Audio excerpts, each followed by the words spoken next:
Monday through Friday. Sacktown Sports. The Carmichael Dave Show. He's on the microphone when he's not on the microphone. He's playing a song, and when he's not playing a song, he's on the microphone. And then boom, with Jason Ross. No, he didn't. Yes, he did. Call or text at 916-339-1140. It's the Carmichael Dave Show with Jason Ross on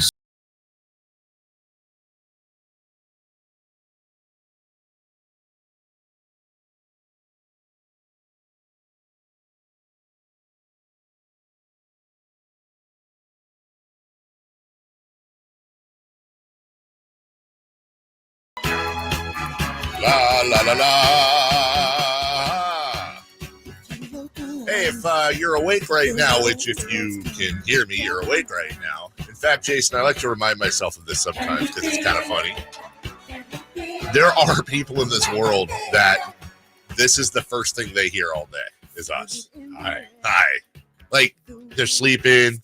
Maybe they're on top of a, lion/unicorn fighting the evil whatevers with their sword and whatever they're dreaming about. Oh, okay.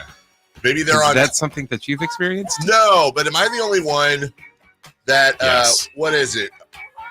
The recurring dream. I'm on top of one of them pyramids, and there's 10,000 screaming women yelling and throwing little dill pickles at me.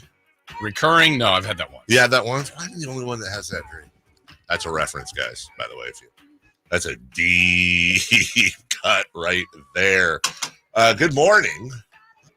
And especially good morning, all those just waking up. I just want to say congratulations to everybody awake. Yeah. And here's my suggestion, and hopefully you have a speaker you can take with you or headphones. Go outside. This is the best this day is going to get. It is beautiful. It's not even that good. It's as good as it gets. For today. Yeah. It is gorgeous outside. It's about 70. Nice, just a little breeze. Might be more than 70. Is it more than 70 now? I bet it's like 76. Oh, woof. It's a guess. I feel really bad for my mom. She's going on her way to El Centro today. Oh. Where? El Centro. Hato. Centro? Where's El Centro? Imperial Valley. Down in the center of... Yeah. Oh. It's 74. Okay. I just found out our friend Cody from Pat, Tom, and Cody decided to get away to cool off. She's in Arizona. Yeah. Well, honestly, I mean, it may not be. Is it different? Well, according to Tom, and I think Pat chimed into it, it'll be 118 where she's at today. Okay. Gross. Yes. Tim, well done. You got the Real Genius reference. Thank you. Very good. El Centro weather today, Chris, 113. The low is right now, 77. 77 is a low. And it's right now. By the way, for those of you who know, I'm not bilingual necessarily, but I do dabble. That means the Centro. Mm-hmm. Yeah. No? I don't think you have that right. We'll see. Good morning. The Celtics are for sale. Anyone here? You guys? I got a few dollars. Yeah. What did that give me? How much do they sell for? So we're going to talk about that at 7:30, Christopher. I want the leprechaun. What was I want the leprechaun. What do they sell for? So I think there's one thing we can all agree on. This will be a record sale. That I 100% till the next one. Yeah, right. And people are gonna not realize this, of all sports franchises of all time. This one, you Yes. think? Yeah. I think you're right. I don't honestly, I don't know what the record is right now. It's probably what, 5 billion, 6 billion? Take a look. I got it. What is the record sale for a sports team? Come on, Google. Oh, I got it. What is 6 billion Washington Commanders? Yep. Okay. Yeah, this will Awesome. Well, no, well, let's see. NBA is what, 5 billion? I think didn't the Suns sign for didn't they sell for 5 billion? 4 billion. 4 billion. Only 4. But here's the thing. Number 1, TV contract's done. Number 2, expansion's coming. Number 3, It's the Boston Celtics It's the Boston Celtics. and the Leprechaun. Also, by the way, number 4, almost certainly, they already have the buyer. Like, they've had the buyer for a while. Yeah. They're loading that. They are loading up, as you saw with Jason Tatum yesterday, and we'll talk about that. You don't load up an asset with debt before you sell it like that. They've got somebody in mind. It's probably going to be the Red Sox guy who buys it. Ugh. Yeah. Poppy? No, John Henry. Oh. Which is kind of funny. That's kind of funny that the Red Sox owner's name is John Henry. Wasn't that like a founding father or close to it? Yeah. I think so. Speaking of that, we might have a game tomorrow. Oh. Is this a callback game? Maybe. Oh my God. If it's anything close to what this was a Sean Thomas special back in the day. Wow. It wasn't, it was you. It wasn't Yeah. Sean. I thought it was Sean. Well, he was working it, but it was my idea. Was it? Yes. I never knew that. Was it really? Sean just kind of always took credit for it. On the old night show, we used to have a game, and it's honestly, I'll give you full credit, Chris. I had nothing to do with it, and it's honestly top 3 favorite, might be my favorite game ever. And wasn't it, wasn't it, God, this is like a long time ago. I believe it was San Francisco Giants farmhand or founding father. Correct. Yeah, thank you. Can you take this for a second? Sure. Please? Yeah. Oh. Thanks. Okay. Sorry. So, Chris, is there a chance we're playing that tomorrow? Yes, I would say high probability. High probability. I did not know we were having a Wednesday fun and games. Wednesday fun and games. Okay. And you just have to relax. You don't even have to be a part of it. You get to play in it. Hey. Rare win for Jason. That's a rare win for me. I'll take that win. That was the shortest phone call ever. But Dave just found out he's not going to be able to buy the Celtics. Are you out on the bidding? Yeah. No, it's 6:06. My dad watches every day. It's 6:06 and my phone rings. It's my dad. That generally means one thing and one thing only, my mother. Yeah. So that's why that just happened. And then I'm outside, Dad. And here's the other thing, and I'll just really peel the curtain back, but I kind of have, I'm going to get serious for a second here, unfortunately, but just to give you the thought process. Dad, I know you're listening right now. You butt dialed me. Thanks. The other part of that is that I don't even know how many years ago it was, 4 or 5 years ago. God, time's flying. But my dad called me when he had his stroke and he was in a parking lot. And I have kind of PTSD from that because at first I very much remember I thought he had butt dialed me, but he was in the middle of the stroke and was having trouble speaking. So even when it's a butt dial and I can hear the show in the background when I answered, I'm like, Dad, and I have to wait to assess that it's a butt dial, which he does about once or twice a week. And I generally don't acknowledge him, but in this case, it's 6:06, or it was. Understandable. Call, so as my blood pressure comes down, yes, Giants farmhand or founding father. And the best part of the game, other than the ludicrous nature of the title, is that I think we batted maybe 50-50 on it. It's not easy. I'm sure it's not. It's not like, honestly, and they were very good. Like if they threw out like Esteban Ruiz, probably not a founding father, but generally it was like Longshanks McGillicuddy, founding father. Yeah. Nope, third Second base for president. Yeah. Right, exactly. Batting 210. Guys, I'm going to put the over-under on the Celtics at $6.5 billion. What do you take? I'll go under. I'll go slightly under. I think it's going to be 6. That's a good ballpark, I think that's about what it's going to be. Not only are you buying the Celtics, but also, this is funny to hear when I was reading about it, but TD Garden is now considered one of the older arenas in the NBA. So you get that real estate project on top of it. You also just bought the world champions that are all locked up for a while, which doesn't mean as much as we think it does, how good or bad the team but is. It's the Celtics. I mean, you're buying an iconic franchise. You're buying arguably the most iconic. Yeah. Well, I mean, the winningest franchise title-wise of all time. Yeah. Anyway. Yeah. Kind of funny though. Why is Whit Grusbeck selling it? Is what I want. What? Why are you old or something? What's him and the Mavs sold? Yeah, and the Andersons got a team. Well, I think he'll do okay. I think he'll do fine. Whit Grusbeck is 63. That's weird. They just won a title, cashing out on top. I mean, I guess I could think of maybe he's like, hey, it ain't gonna get much better than this. That's fine. Yeah. Even if it does, I'm gonna be too old. Enjoy my latter years with a ton of money. Yeah, exactly. Not that he didn't have a ton of money already. I got a ton of money. Jason, spotlight on you. Not to get too personal, but I will.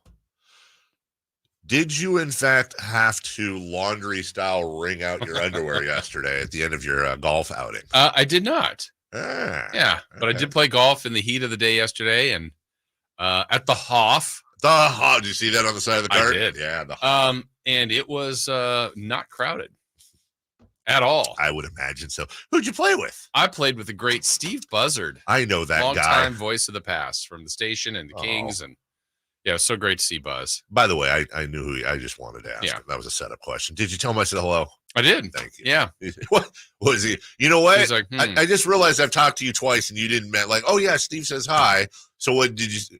That sounds to me like he was like, hey, Carmichael Dave says hello and hopes you're doing well. And Buzz, you know what? Because my wife's like, I don't care. Well, literally, my wife said say hi too, and I'm trying to think like say hi both. I don't know. I just ironically he told me hi. Yes, isn't that Jesus was the first thing that came in today? Yes. Hey, so I said hi. I said who? Yeah, the Andersons.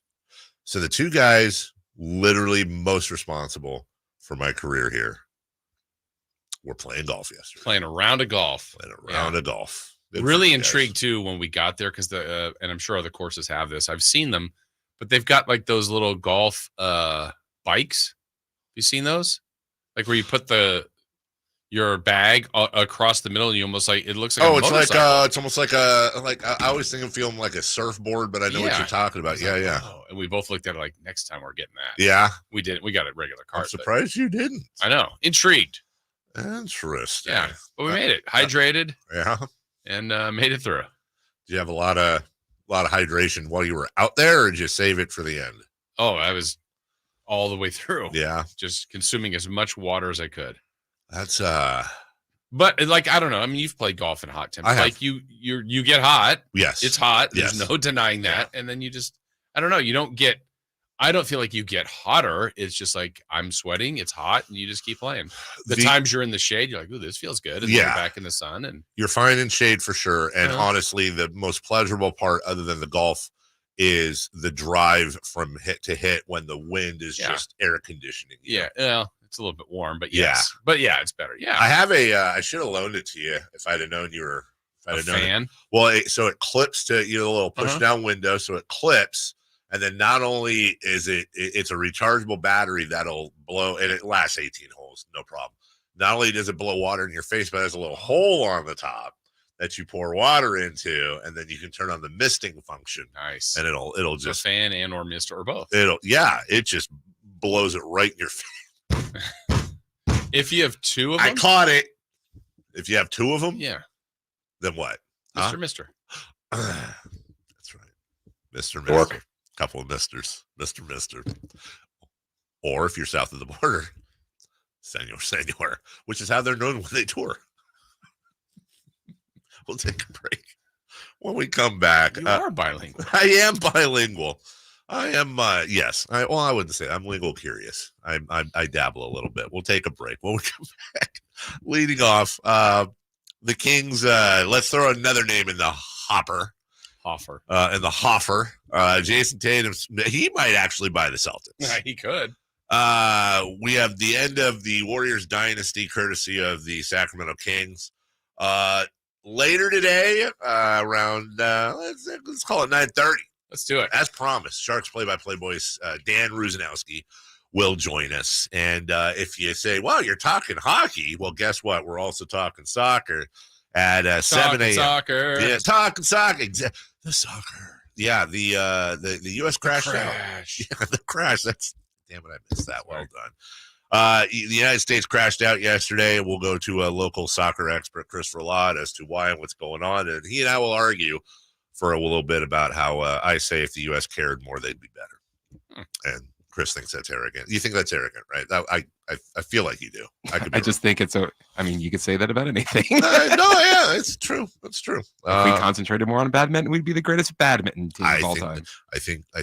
Yeah, my point is, it's not the athletes. I mean, we have the athletic pool. It's where does soccer rank? And how can Uruguay and Panama beat us? They're tiny. Well, because that's like their religion over there. I mean, God bless them. No credit taken from them. We're just like, man, let's play. We'll talk about all that leading off next. Trying to find out where to catch your favorite team's games? Are you a fan of the Kings, Niners, and the NFL? Well, Sacktown Sports has you covered. Touchdown! San Francisco! It's all on his shoulders. Cox rocks. He fires for the win. He's got the triple. Catch all your Kings, Niners, and NFL games all year long on Sacktown Sports and sacktownsports.com. I feel like I'm constantly cleaning hair off my bathroom floor. At least my Swiffer sweeper makes it easy. Sweeper heavy-duty dry cloths have ultra-thick pads to trap and lock hairs, like a hair magnet. And when I'm finished cleaning up my hair, Sweeper takes care of his too. Now the hair's gone, all thanks to Swiffer. Try Swiffer Sweeper heavy-duty dry cloths. I promise you'll love them or your money back. And also try Swiffer Sweeper Wet to make quick work of tough, sticky messes. Did you know your skin is the largest organ of your body? Huh? That's why you should shower with Old Spice Super Hydration Body Wash instead of plain old bar soap. Love your skin by super hydrating it with vitamin B3 and glorious notes of vanilla and shea. Did you know that my super hydrated skin is the second largest organ of my body? The first is my heart. Old Spice. Men have skin too. Old Spice Super Hydration Body Wash. 24/7 renewing moisture. With daily use. Let's do it. Leading off, the 3 top stories in the morning. Huge news. This is very important. Here's cut number 1. Second chance for the Cavs. Markkanen on the angle. He'll launch the 3. Good. We're tied at 94. Timeout, Alvin Gentry. Now we got a good game. 94-94. Cavs and Kings. 6:45 to go.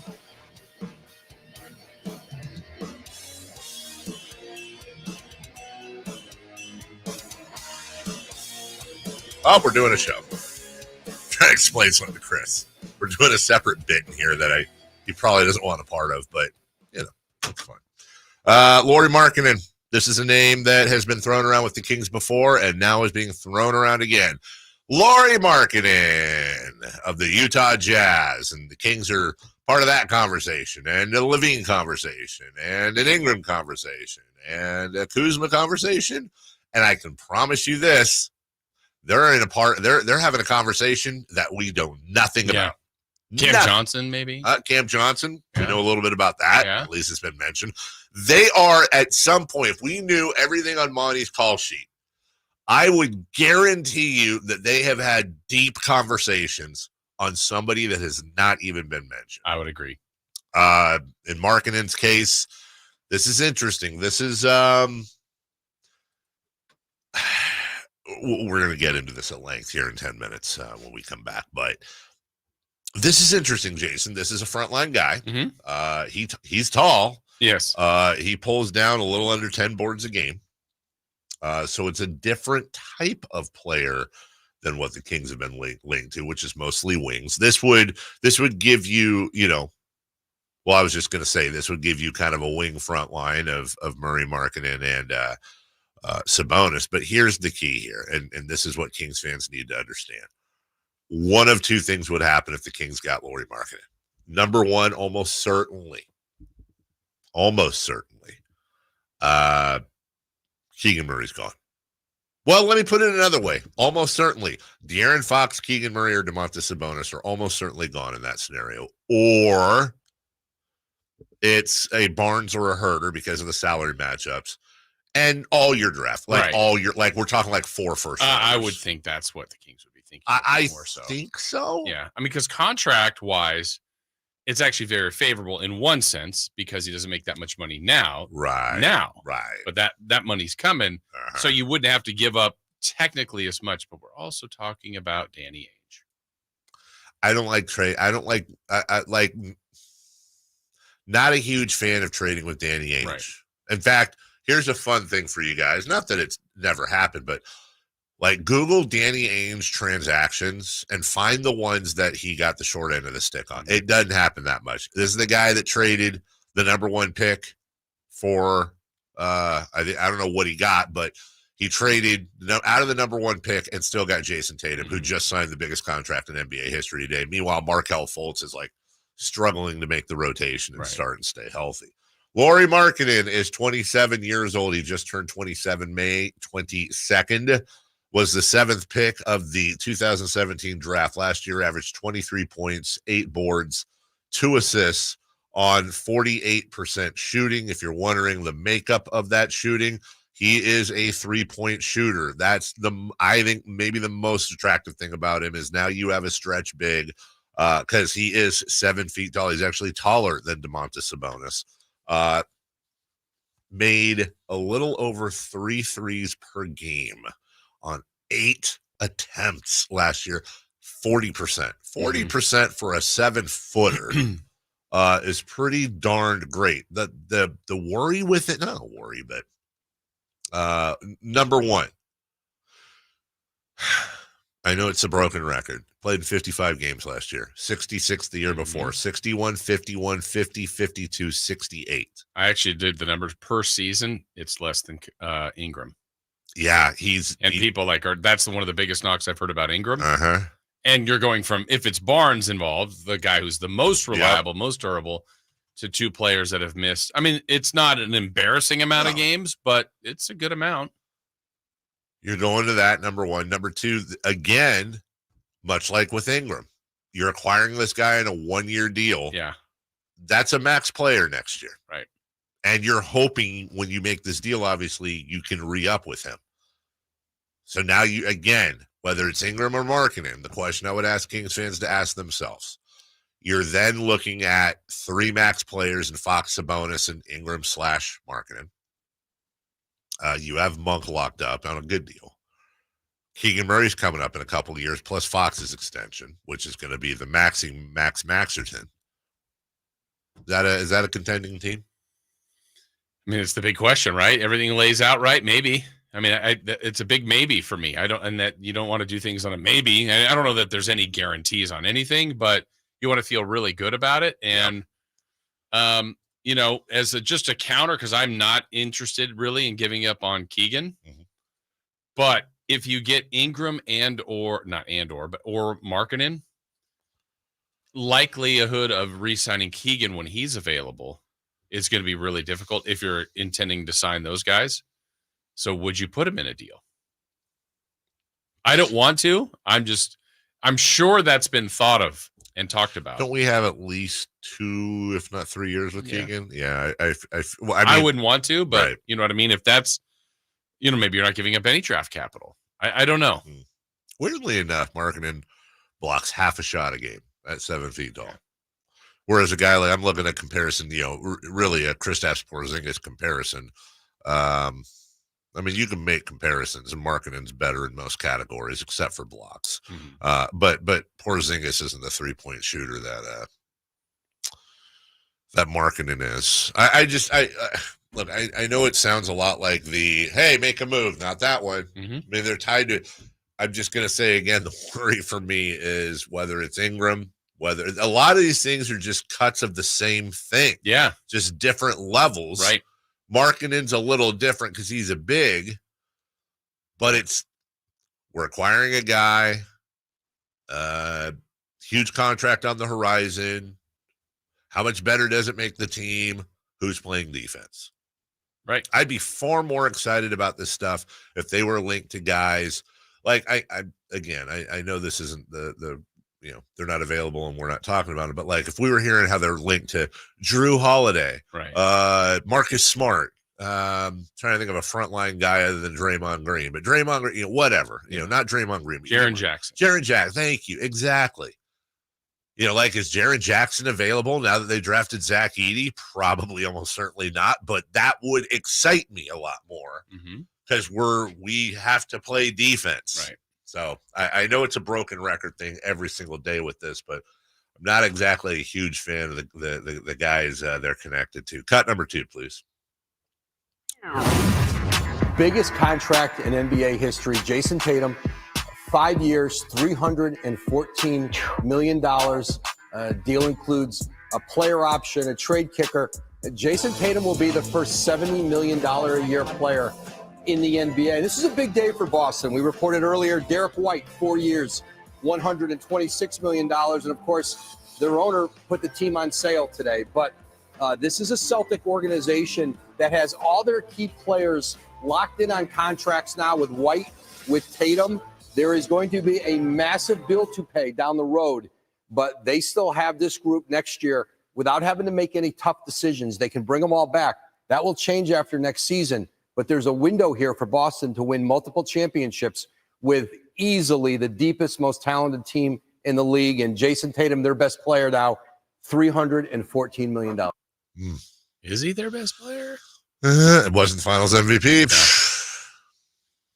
I think last year that contract he makes $71 million. Yeah, but Brown got paid last year. White yesterday. Tatum, but they got to do it. They got to keep that team together. Makes sense. They do. They got Tingus Pingus locked up. Yes, that core of that team's locked up for a while now, and then they're about to get sold. How about that? And finally, before we go to break, cut number 3. Cut number 3. Jay, Klay Thompson is on his way to the Dallas Mavericks. I'm told a 3-year, $50 million deal that'll include a player option. It's a sign and trade with the Warriors, with Charlotte, and Klay Thompson's 13-year career in Golden State, 4 championships, is now over. Oh, man. He's not all out of cash. He's not all out of cash. No, that's it. The dynasty is over. The long slide into obscurity begins for the Golden State Warriors. Angry that other teams like the Clippers aren't helping them out. They're going to roll out next year with Steph, Dre, Moody, and Kuminga. I don't know. Maybe they'll be better. Wiggins. Yeah. Well, it's not a bad team. No. It's not a championship team. I wouldn't think so. Although they're still trying to somehow make moves.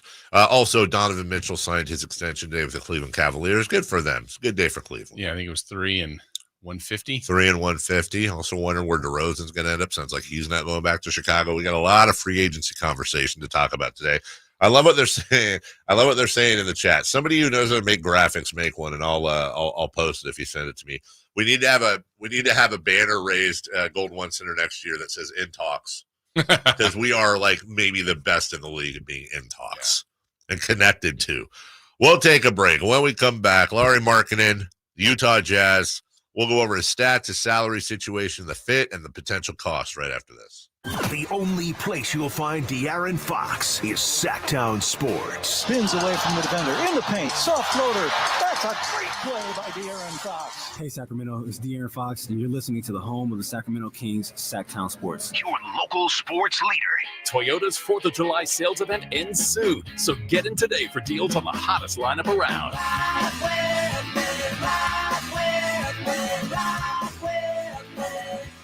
Don't miss a low lease on the 2024 RAV4 Hybrid, Highlander, Tacoma, and even the new all-hybrid 2025 Camry. Get your ride on with Toyota's 4th of July sales event today. Toyota, let's go places. Offers available through TFS to buyers with premium-rated credit. Offers end 7/31/24. Carmichael Dave here for Capital Casino. Sacramento summertime heat is back. And, of course, Cap Casino, Sacramento's #1 poker room, wants to invite everyone to soak up some air conditioning, still with the most variety of table games in the region. And, as always, the best food, best service, and the best action, conveniently located in downtown Sacramento. Capital Casino, of course, reminding everyone to please make sure you gamble responsibly. 1-800-GAMBLER. Hey everyone, it's Ted from Consumer Cellular, the guy in the orange sweater, and this is your wake-up call. If you're paying too much for wireless service, you don't have to keep having that nightmare. Consumer Cellular has the same fast, reliable coverage as the leading carriers for up to half the cost. So why keep spending more than you have to? Seriously, wake up and call 1-888-FREEDOM or visit consumercellular.com. Savings based on cost of Consumer Cellular single line 1, 5, and 10 gig data plans with unlimited talk and text compared to lowest cost single line postpaid unlimited talk, text, and data plans offered by T-Mobile and Verizon January 2024.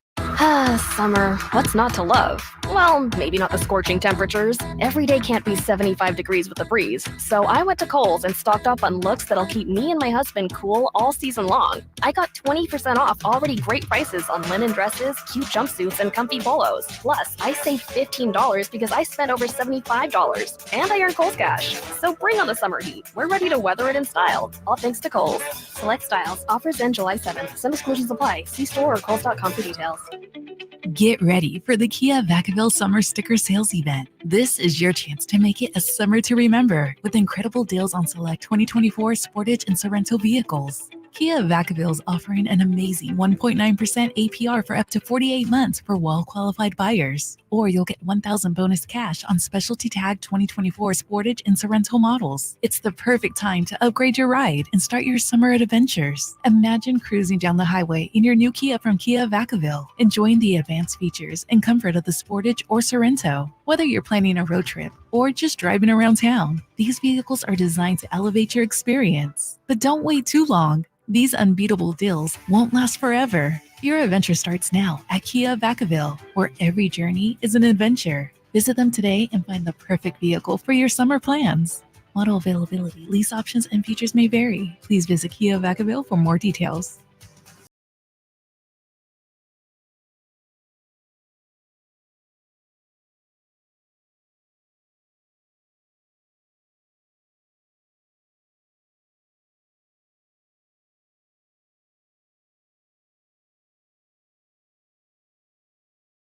Call or text at 916-339-1140. On Sacktown Sports. Well, after losing out on Alfie May, Huddersfield Town signs Herbie King just announced 2 minutes ago. Chris, you're the soccer expert. Your thoughts. What does this mean for Town's chances to get back in the championship this year? I don't know who that is. All right. Your call is 1-800-920-1140 on that topic. Yeah. All right. Enough soccer talk. Until 7 a.m. Lauri Markkanen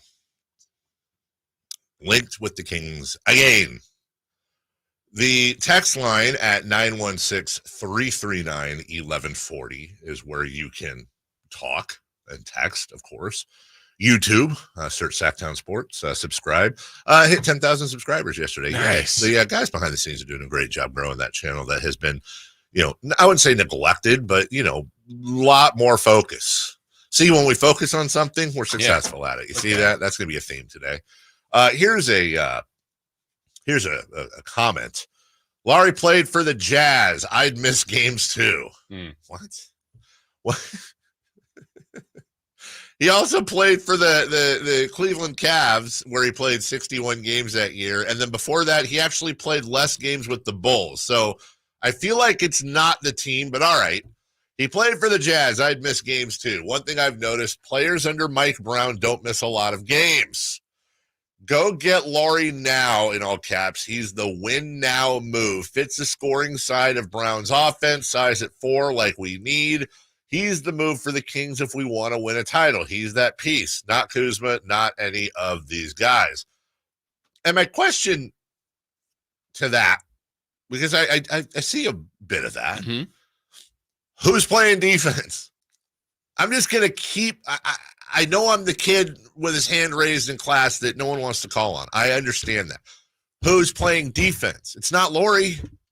It's not Sabonis. It's Fox. It's Murray. Yeah. It's the team that was 15th in the league last year, and hopefully another year is better. I think that's an upgrade defensively. Size.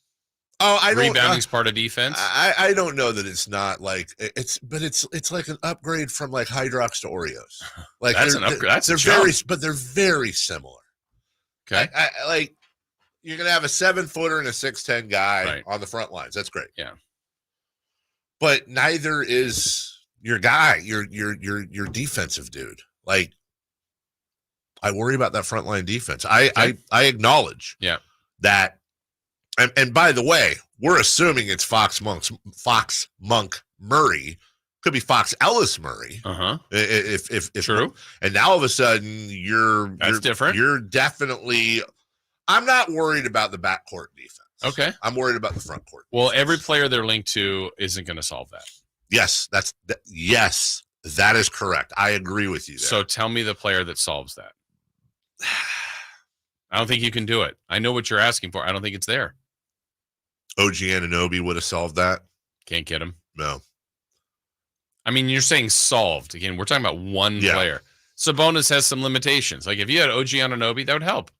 But they still wouldn't have rim protection.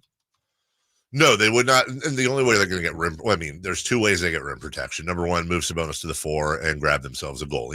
Honestly, you could, and it can't all be that. If I wanted just, rim protection, which I acknowledge we need, I'd go grab Clint Capella for $1, right, and put him at the 5. Yeah, that's gonna help you rim better team. I don't think you're a better team. I don't know that you are. So yeah, I think I think the contrast in all of these players, the contrast I'm talking about is the positives and the negatives are.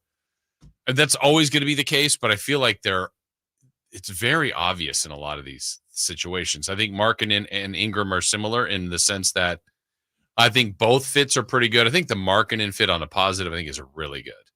I really like the fit as far as what he would mean, a stretch big, and more size, especially if you kept Keegan. I could see a lot of the positives.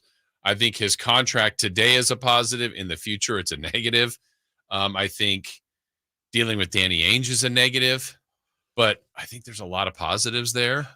There are positives. Yeah, a lot of them. You now have a bona fide second scorer. You can now stretch the floor with Fox, whoever's at the 2. Yeah. Obviously, the spacing that this team works on. Yeah, you have 4 guys in your starting lineup. Likely, even really, honestly, whether it's Keon or Monk, you have 4 guys that can stretch the floor, and then Sabonis can just Sabonis. It will help rebounding. This guy that averages damn near a double-double. Yeah.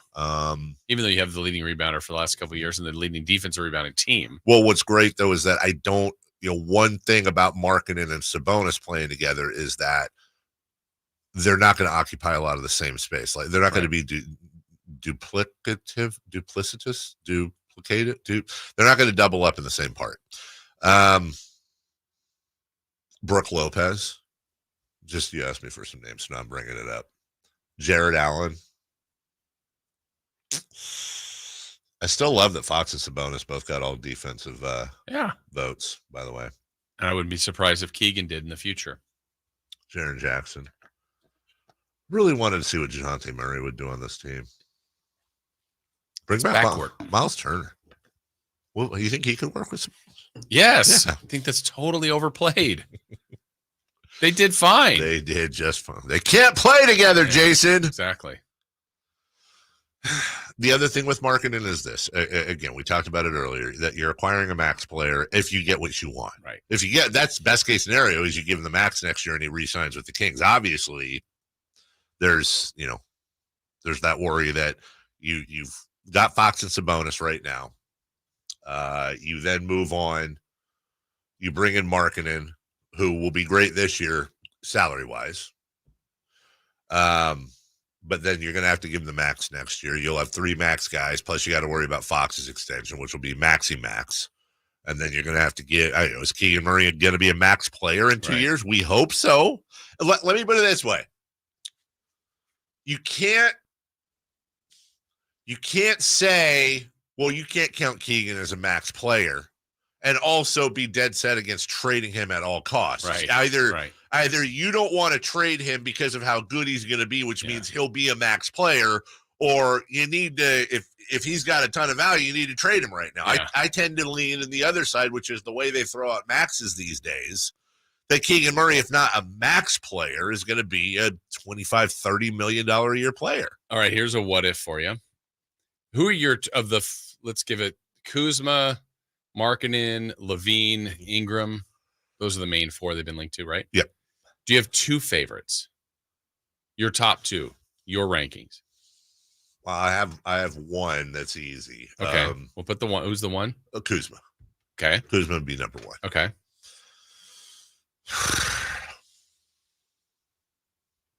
I honestly, Levine would be number 2 for me. Interesting. Because Levine would be number 2 for me if he wasn't locked up for 3 more years. Like if he was on an but everything that's here. Right. If he was on an expiring deal, he would be. So now it comes Ingram. God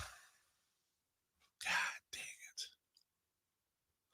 it. It's between Ingram and Markkanen, and what's giving me pause, so I'm trying to just run through the gamut here. They're both going to be max guys next year, number one. I think Markkanen fits more of a role on this team. It just player for player, Markkanen, I think would be a significantly better acquisition than Brandon Ingram. Okay. But now, it's like I'm assigning it's like American Idol. Like I'm assigning a point total to each. So like for contract, they score, Yeah.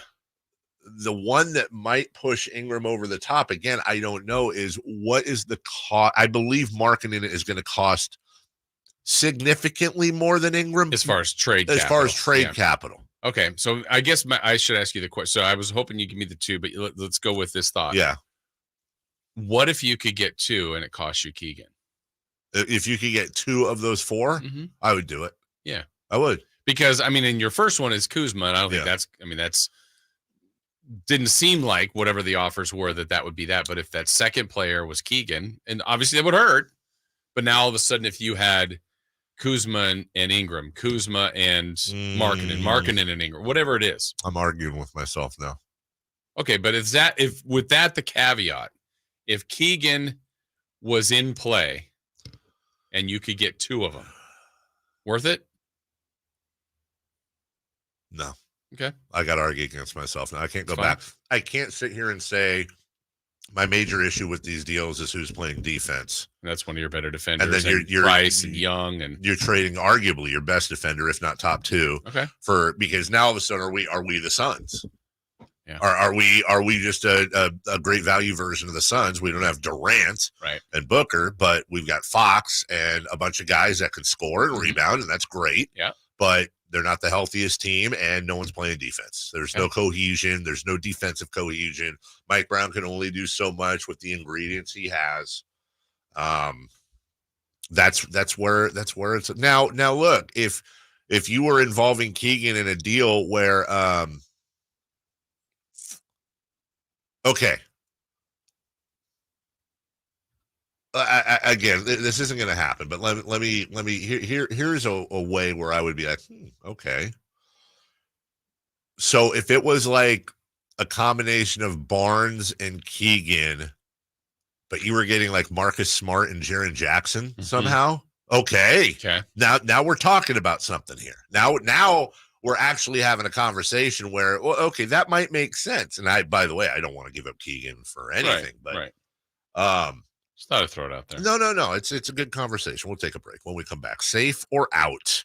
And then we'll get to U.S. soccer at the top of the hour. Dan Rusanowsky will join us late in the 9 o'clock. But a lot of free agency, draft, and all that fun stuff as we continue to monitor. Also, I have figured out when the trade's going to happen. More importantly, when it won't happen. We'll take a break. We'll come back after this. Did you miss any part of our live local shows? Don't worry, you never have to miss them again. Check out sacktownsports.com and search our podcast page and play our shows when you want. The Carmichael Dave Show with Jason Ross, Stiles and Watkins, and The Drive Guys. Plus, other podcasts like Return of the Empire, Return of the Roar, The Stingers Up podcast, and Golf to Go with Frank LaRosa. They're all available right now on sacktownsports.com. As you know, in life, things happen. You want to be prepared for situations maybe you don't want to be in, or certainly things that are uncertain, unfamiliar to you. So you want representation, and better yet, you want someone that you can call, connect, someone that's right here, that's one of us from Sacramento. So I suggest you get yourself familiar with sacklegaldefense.com, and that's the law offices of Jonathan Gonzalez. The number is 916-304-9187. Again, someone that's here, someone that's local, someone that if it has to go to court, willing to go to trial with you, for you. Obviously has had a great success rate there. It's important for him to do very well there, as it would be for you as well, right? And you're not sure why you might need someone like this to represent you. Well, maybe you have a wrongful termination case you're working on. Maybe it's a car accident. An expungement, something from your past that's still hanging with you that you'd like removed from your record. There's all sorts of reasons that you might need representation. Well, here's the guy that can help you out. Again, that's Jonathan Gonzalez. His law office is right in downtown, sacklegaldefense.com, or you can call him at 916-304-9187. I'm a very active person that likes to move around and go. The pain I was in was really excruciating. It was actually debilitating. I was basically heading towards a sedentary lifestyle. I had really tried everything, but I quickly lost hope with all of the things that we had tried, and that's what led me to the Good Feet store. And when I found the Good Feet system, it really just changed everything. It brought me back to life. I have my active lifestyle back. The Good Feet store in Sacramento, Roseville, and Vacaville. Hey, it's Carmichael Dave inviting you to make the switch to electric this spring and save big with American Energy. Stay ahead of those spiking energy bills this summer with up to $9,000 in rebates on a new ultra-high efficiency comfort system. American Energy is providing huge rebates from SMUD as well as spring specials by installing one of many incredibly efficient AC options available to you right now. Get rid of those fluctuating gas bills in the winter and switch to year-round all-electric with American Energy. Let them perform a free in-home energy efficiency analysis and see where they can help you save for the warmer months ahead. These guys are the best. Been serving the greater Sacramento area since 1981. A+ from the Better Business Bureau. Learn more by calling 916-520-9990. That's 916-520-9990. Call 916-520-9990 now. This 4th of July celebrates spectacular savings at Elk Grove Kia. During this Kia summer sales event, drive away in a 2024 Forte for only $169 per month, or get 4.99% for 72 months on a new Seltos. Or come shop our large selection of quality pre-owned vehicles with many starting below $20,000. We work with many credit situations and have vehicles to fit every need and budget. But these deals won't last. So get to Elk Grove Kia at the Elk Grove Auto Mall during the 4th of July sales event. Forte lease plus tax, $4,999 due at signing. 0 security deposit. 10,000 miles per year, 20 cents per mile excess. 5 available. Celtos offers $1,606 per month for $1,000 finance. No down payment required. 5 available. On approval of credit. Ends 7/8/24. Turn your highway into a smile way. Elk Grove Kia. Safe or out? It's time to go around baseball. 3 pitches, 3 swings. It's safe or out on the Carmichael Dave Show with Jason Ross. From the text line, lay off the pipe, Dave. Kuz more than Levine? Yes. And that's part of the conversation we need to have. Yes, 100 times yes. You would rather have Kyle Kuzma than Zach LaVine. You can't. This isn't NBA 2K. You can't just. Zach LaVine averaged 25 points that one year. He's real. No. Well, Zach won the slam dunk. No. Look at the games that they each play. Yeah. Look at the differences in scoring. Now look at rebounding, assists. It's a wash on defense, but most importantly, you're paying Zach LaVine like $100 million over the next 3 years. And I know it ain't sexy, but you're paying Kyle Kuzma like $50 million over the next 3 years. That's his advantage. Honestly, if the 4 in front of you and you're picking a team with no other restrictions, I pick Kuzma 4. I agree with you. But that's not what's said. That's not the world we live. Well, right. It's not your money. No, it's not my money. It's the Cap's a world of money. Difference. It's exactly. Yeah. I'm not trying to save Vivek money. Mm-hmm. I'm worried about being cap locked. Right. And not being able to make any moves and being in cap. We're the 5 seed this year. We're the 6 seed next year. We're the 4 seed last year. We got to the second round, and now Fox and Sabonis are 30 and 31. Yeah. And what did we really do? We're the Clippers. Whereas Markkanen and Ingram, I think, are the most appealing personally to me. But then from a number standpoint, I agree with you. And fit, but then you also go, well, wait. If they had 2 years, even 2 years left, that's right. They won. That's right. That's right. That's a big difference. And that's why. When I say Kuzma would be my pick out of those 4, again, like you just said, Kuzma's probably the 4th. Well, I think he is the 4th best player, but it's the whole. It's all of it. Ball of wax.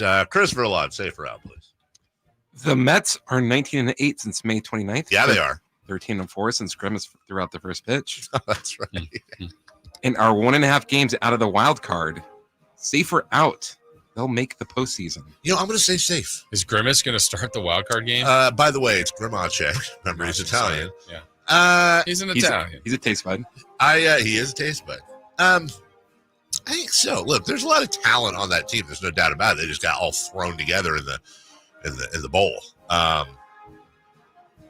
it looks like they're figuring it out a little bit. And I think that was the talent was not the issue with the Mets. It was fit and really just attitude. They're figuring something out here right now. And they're competing with teams like the Giants. Can they dare compete with them? Can they compete with the Giants?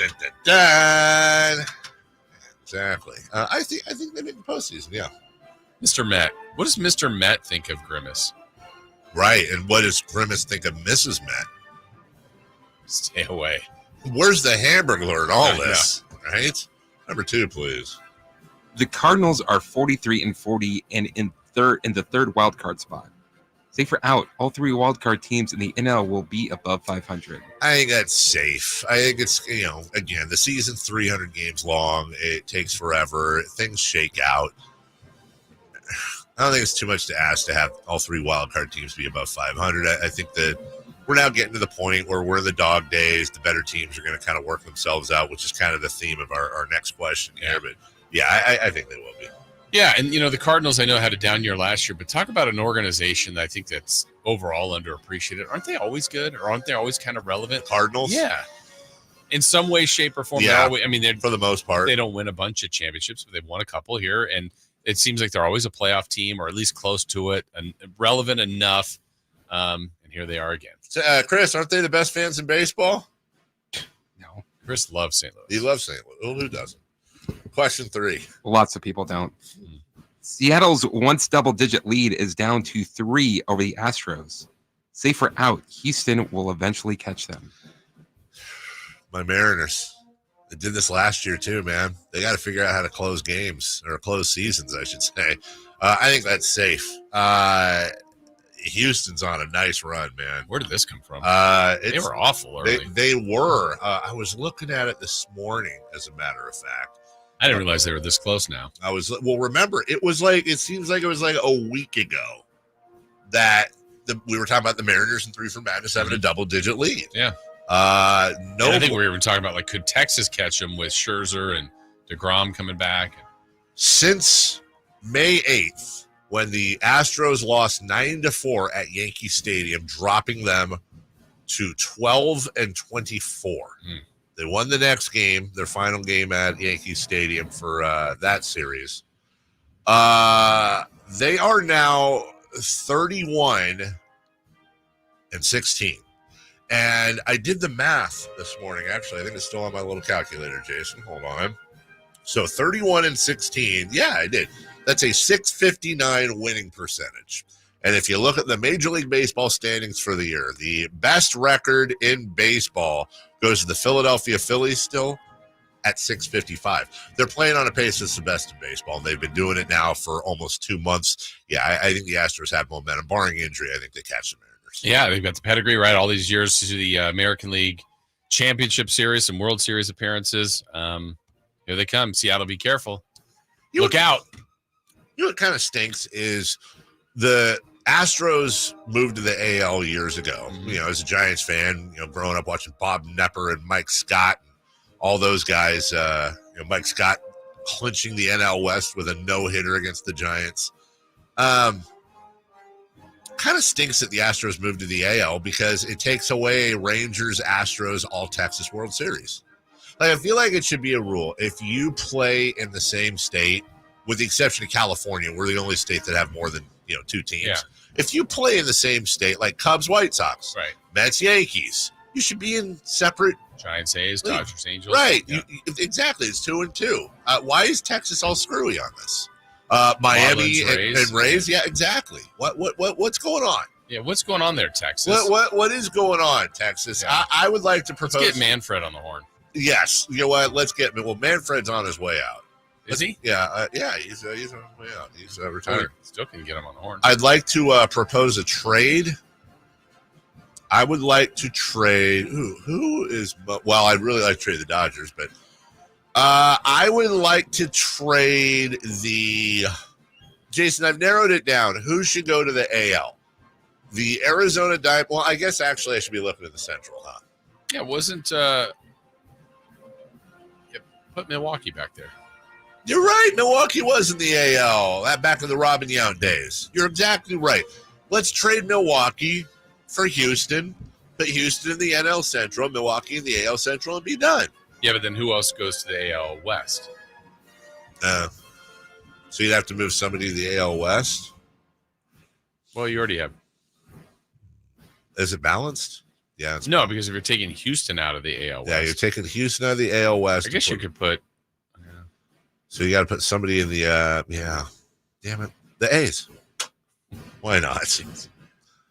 Take them out and put them back Put them where right they were. back in, yeah. From the 209, the Mariners have the worst batting average in the league at 218. Remember when the only guy that batted 218 was like the backup super awesome defensive catcher? Yeah, he'd get cut. Yeah. Times have changed. All right, we'll take a break. When we come back, USA Soccer crashes out. Why is that? Yep. Is the coach going to get fired? And is this is rinse and repeat for the United States? What's going to change it, if anything? We'll do that next. De'Aaron Fox plays here. Stolen by Fox. Breakaway coming up for De'Aaron. And a simple, casual spike with the left hand. The Kings lead by 3. Sacktown Sports is your proud home of the Sacramento Kings. I didn't ask to be thrown in the streets with nowhere to go. I didn't think I'd survive. But I did ask for help, and Covenant House was there for me. 1 in 10 young adults will experience a form of homelessness this year. For these kids who didn't ask to be put in this unthinkable situation, Covenant House is there. Covenant House helped me break the cycle of homelessness in my family. They gave me the love that I needed. Over 2,000 young people will sleep safely in a Covenant House bed tonight. When youth who are experiencing homelessness have a hot meal, a safe place to sleep, medical care, and love, they can overcome heartbreaking challenges and have a brighter future. They just really genuinely just wanted to help me succeed, and I'm succeeding. I'm a speaker, I'm an author. Covenant House really helped me and really helped mold me into the woman I am today. If you or someone you love is asking for help, go to safeplacetosleep.org today. Sacramento weather is brought to you by Roseville Auto Mall. I'm Tamara Berg in the KCRA 3 Weather Center. Get ready for more heat on this Tuesday. Expect a mild start to the day with temperatures in the 70s. Into the afternoon, hotter than yesterday with a high of 108 to 110 across the valley. Get the latest forecast on the KCRA 3 News and the KCRA 3 app. It's the 4th of July sale at the Roseville Auto Mall, where you'll find the largest selection of vehicles in Northern California. With unbeatable deals and amazing financing options, there's never been a better time to drive away in your dream vehicle. The Roseville Auto Mall, where your perfect ride awaits. My son loves to fly kites, but my active psoriatic arthritis can sometimes hold me back. Now with Skyrizi to treat my skin and joints, I'm ready to go.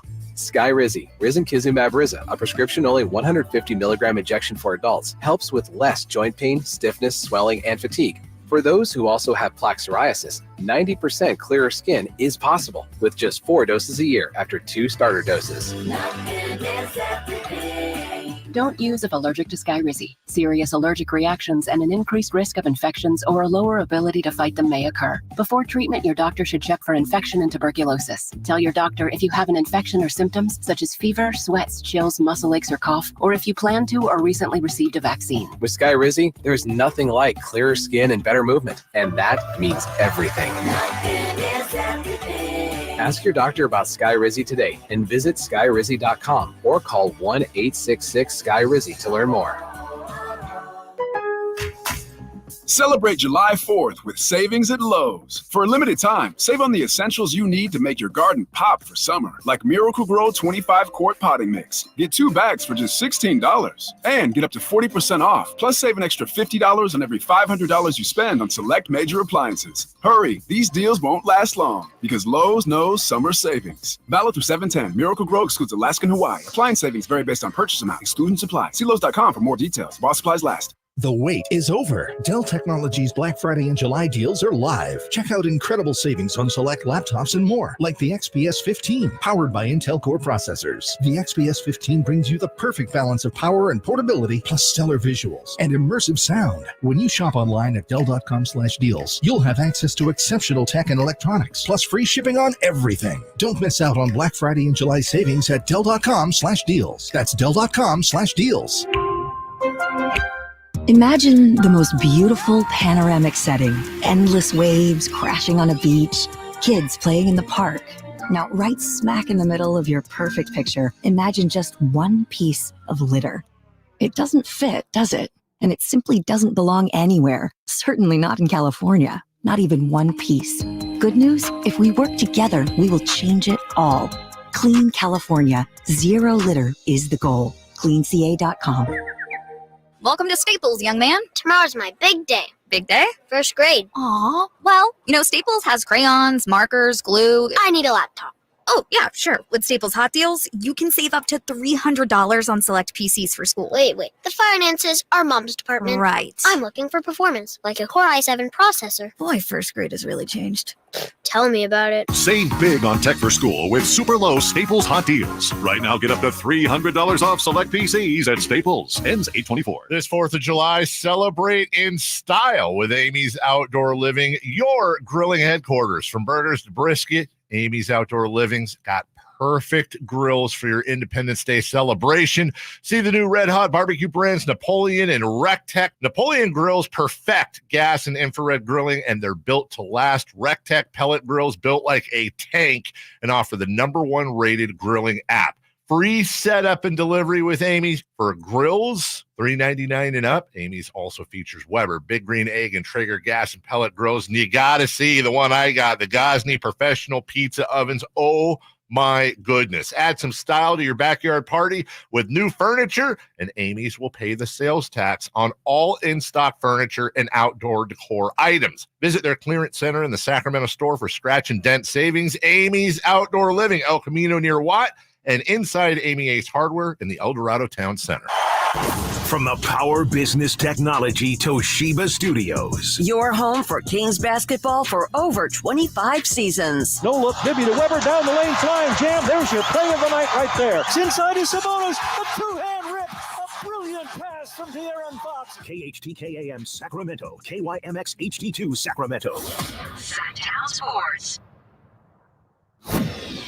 The Carmichael Dave Show. He's on the microphone when he's not on the microphone. He's playing a song, and when he's not playing a song, he's on the microphone. And then boom, with Jason Ross. No, he didn't. Yes, he did. Call or text at 916-339-1140. It's the Carmichael Dave Show with Jason Ross on Sacktown Sports. All right, everybody in the YouTube chat, get ready. Because Russell's going to have a meltdown, I'm sure. We're about to talk soccer. Just about the U.S. national team yesterday. And then, yes, we'll move on. We'll move on to sports you care more about. And that's kind of we'll get back to that statement in a second. People seem to care when they lose like this. Yeah, that's the thing. World Cup, and then, tournaments like this. Losing at home. Everyone cares. Yeah, losing at home. By the way, the first time in this tournament's history that the host nation has been grouped, if you will, out in the group play. And so USA. We're the first. Yeah. I mean, a lot of times, though, it's like Argentina or Brazil. So, yeah, yeah. And Argentina and Brazil, that's just in. They're good. Powers. They're good at the soccer. Also, couple of things. Look, the U.S. didn't deserve to win this match. Also, that goal was garbage.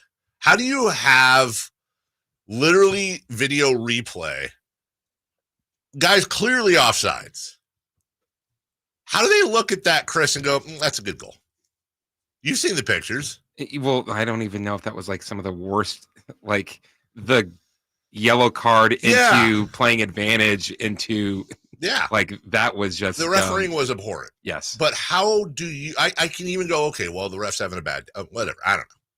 There's been comments about how the ref hates the U.S. Here's the other stupid thing, because like when we look at Europe and that their VAR is, they've got all the cameras around and they've got like the 3D person that's like, you could see the line being crossed. There's not any of that in this tournament.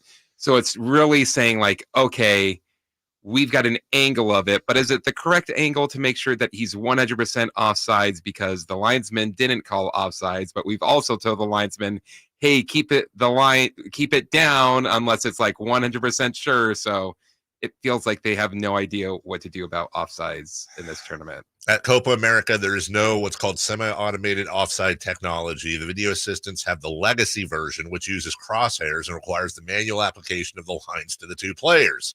From one camera angle, Oliveira looked to be clearly offside, while the other, used by VAR, looked closer, but still offside. Well, definitely here you should have the lower of the two options. Definitely. But that being said, they also didn't score a goal. Not a lot of chances. No, this is a rinse and repeat for U.S. soccer. Every 2, 3, 4, World Cup's coming here in a couple years. Everyone's going to care again. The U.S. will probably crash out again. Maybe, maybe quarterfinals, ceiling, maybe. That'd be get out of group play. You got to remember there's 48 teams this year, so I'm not completely sure how the knockout stage works.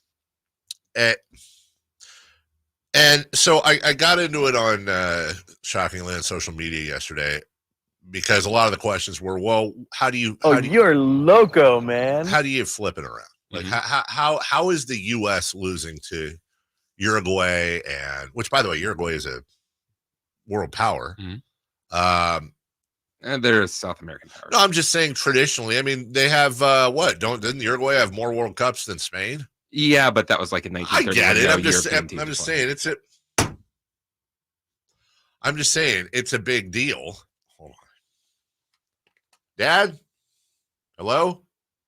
Okay. Sorry, butt dial again. Second of the day. So I'm going to say something that sounds disrespectful to other countries, but I want to explain myself because it's not what I mean. The reason the United States is not a world power in soccer is because they don't care enough about being a world power in soccer. Now, that can come off as incredibly arrogant, like, well, we would win if we cared. But I think it's actually a fairly obvious and logical statement. And what does care mean to you? What does that look like? Our best athletes overall don't play soccer. Don't do soccer for a living. Soccer in Uruguay, soccer in Panama, soccer in England, soccer in Spain, soccer in almost every neck of the world. Think of it like the NFL, except maybe there's an NBA and NHL and MLB behind it. You go to Uruguay, you go to Brazil, it's soccer. That's the national religion, man. Sports wise, is soccer. These players are groomed, if you will, from and spotted at an incredibly young age, where you got kids signing to teams, before they're teenagers.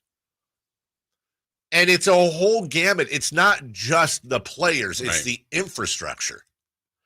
The way that soccer is run from a professional standpoint in the United States, I can't stand, because there's no promotion, there's no relegation. I would love to have that. USL does that. MLS does not do that because, again, the owners in the MLS don't care about growing the game. They care about growing their wallets. So Robert Kraft isn't going to approve a promotion relegation situation because, oh my God, what if his New England Revolution get relegated? Now he's playing in the second tier. Why would they want to do that? You're not getting 2/3 of MLS owners to agree to that. Then you got someone like, let's say, who's a new team? Cincinnati. They're a new team. Yeah. They just built a new soccer stadium. Uh-huh. You're going to say, okay, you made us pay hundreds of millions of dollars to get into this league, pay for the stadium. Yep. And now there's a chance that I'll go to a second level. That's 100% correct. And meanwhile, you'd have, I don't know, whatever the American equivalent is of Luton Town, who was in the Premier League last year. And I think their place seated, 8,000 people, something silly like that, something tiny. We just don't have that type of infrastructure. My point is this: why isn't U.S. soccer a world power? Because the United States doesn't care enough to make it a world power. And by care, I don't mean that there aren't people here that really want us to be a world power. I mean, let's take our entire athlete pool. The United States, this is an objective fact, have the best athlete pool in the world. If you doubt me, look at the Olympics. Look at winter, look at summer, look at the Olympics. The money. And really, I think the thing that the U.S. has going for it more than almost every other country, the diversity. Mm-hmm. This is a melting pot. Look at China's national team. Look at India's national team. Look at so many of these national teams. How much diversity are you seeing on these teams for the most part? Right. This is a melting pot from all countries, all cultures, all come here. Or follow not the all money, come though, here, right? but are here. Are we not paying our younger soccer or our soccer stars enough money compared to what Tatum just not got. Even in the same neighborhood of the ballpark of the city of the universe. Is that back to caring or back to having a bigger financial pot? Or? I think it all ties together, because if this country cared more about soccer, there would be more eyes on soccer. You wouldn't have the biggest league in the United States going behind a paywall for 10 years with Apple so they could get $1 billion. You would have promotion and relegation, and you'd have more eyes on it, higher ratings, bigger sponsorships, more revenue, more money. At this point, you got the best of the best in MLS that are either imported over here, like Messi's that's a whole different topic, but they either come here to finish their careers from other countries, right? Better days are behind them, or you've got the best of the best in America. Well, they're not playing in MLS for the most part. They're going over like Pulisic. They're going over to Europe. They're going somewhere else. They're playing over there because they can make more money. They're going over there because those are the best leagues in the world. That's a combo of both, but yeah, and the money's better. With this whole Huddersfield Town experience, one thing I've learned is that your best MLS, for example, in England, you have the Premier League, you have the Championship below that, League One, League Two, League Three. I was told on numerous occasions that your MLS champion, let's say, is probably a lower end championship level team, if not a higher end League One level team. In just England alone, we don't have the best of the best. If soccer were the NFL, imagine a situation where, like in Uruguay, for example. I'm not saying they don't have other sports, of course they do, but it's soccer. The best of the best are playing soccer. Imagine if your NFL and NBA and baseball athletes, but especially NFL and NBA, and a tiny bit of hockey, I guess. And not everyone. You're not going to see Mitchell Robinson out there shooting goals. But, God, I'd love to see what Tyreek Hill would look like out there. I'd like to see what Josh Jacobs would look out there. I'd like the best of our best athletes, if we had the infrastructure proper, where these guys are being brought up from 6 years old, recognized, purchased, and put in these camps and leagues and brought up properly with, and then by the time they get to the national team, they play with these guys since they were 7-8 years old. We'd be an undeniable world power in soccer. We'd be on the short list for World Cup champions every single year if we put the same focus on soccer as we do, let's say, on the NFL. Right. In my opinion. Yeah, and then when you get that focus, look, when the Team USA lost the Olympics in basketball, okay, boom, get everybody united. Here comes Dream Team, the first Dream Team. And now, just because of that fear of losing or not wanting to lose again, they had the best possible basketball team they could put together. Now, they're pulling from NBA players, but correct. Is there, when you watch, do you feel like there's a big talent gap though? Yes, I think, but it's significant enough. But I don't think it's just talent. I think it's coaching. I think it's the infrastructure itself. I think it's the accessibility of it. So you have to go to the root. Here, in order to play youth soccer, you got to have some money. You have to have some money. And I know this from going through it with Mason, who's nowhere near an upper level young soccer player, but you've got your school team. That's great, but there's still money involved with that. Travel, equipment, expenses, all that. But then for him to play travel soccer, oh my God, the travel costs themselves, the cost for the teams, the unis, all that stuff. It's not in Brazil. If you have any sort of talent whatsoever, they swoop you up and they're like, hey, here you go. We got you in this school. You're all set up. We're going to invest in you. Oh, you don't have to pay anything. You're good. Like, they invest in their youth. In our youth, they have to pay them. It's a completely flip-flop situation that is not conducive to building a proper soccer foundation. So although it sounds like on the surface I'm being an arrogant American, I'm actually being a humble American that's appreciating the other countries. Right. They have the infrastructure. They care enough about it. A country like Uruguay, who has a population, I think, of New Mexico, is able to beat a U.S. team, and they should have, and I believe they were the best team in that group, correct? Because they do it the proper way. Ergo, if you had a Uruguayan-style setup in the United States, Every year, almost without fail. Well, who are your favorites for the World Cup? Well, we've got Brazil and Spain. The United States, Netherlands, we'd be right in that conversation. Right. Also, you know how I kind of know that too? The United States women. Yeah. They care, and you don't have the proper infrastructure in the other countries. And they're dominant. They're dominant in U.S. soccer. What, we just think there's this disconnect? We're going to be the best team in pretty much everything we care about, whether it's the Olympics, the NFL, the baseball, basketball, though some of those are catching up. But magically in soccer, we don't have the right guys. We don't have the right – we have the right players. They just don't play soccer. That's the problem. And until that changes. Yeah. So you saying that there wouldn't be any players playing right now that would be playing for the team if there was for some reason no other sport, if there wasn't football players, basketball players, baseball players? You're asking me if those other sports didn't exist, would any player make it on the soccer this roster? Current U.S. team? Okay. You're asking me that if we eliminated all other sports and all we focused on is soccer in America, would any of the current United States players still be playing soccer? Correct. Probably. I think probably, but I wouldn't say half. I'd say probably 3 or 4 players. I think when you or 4 players. Listen, but hear me out.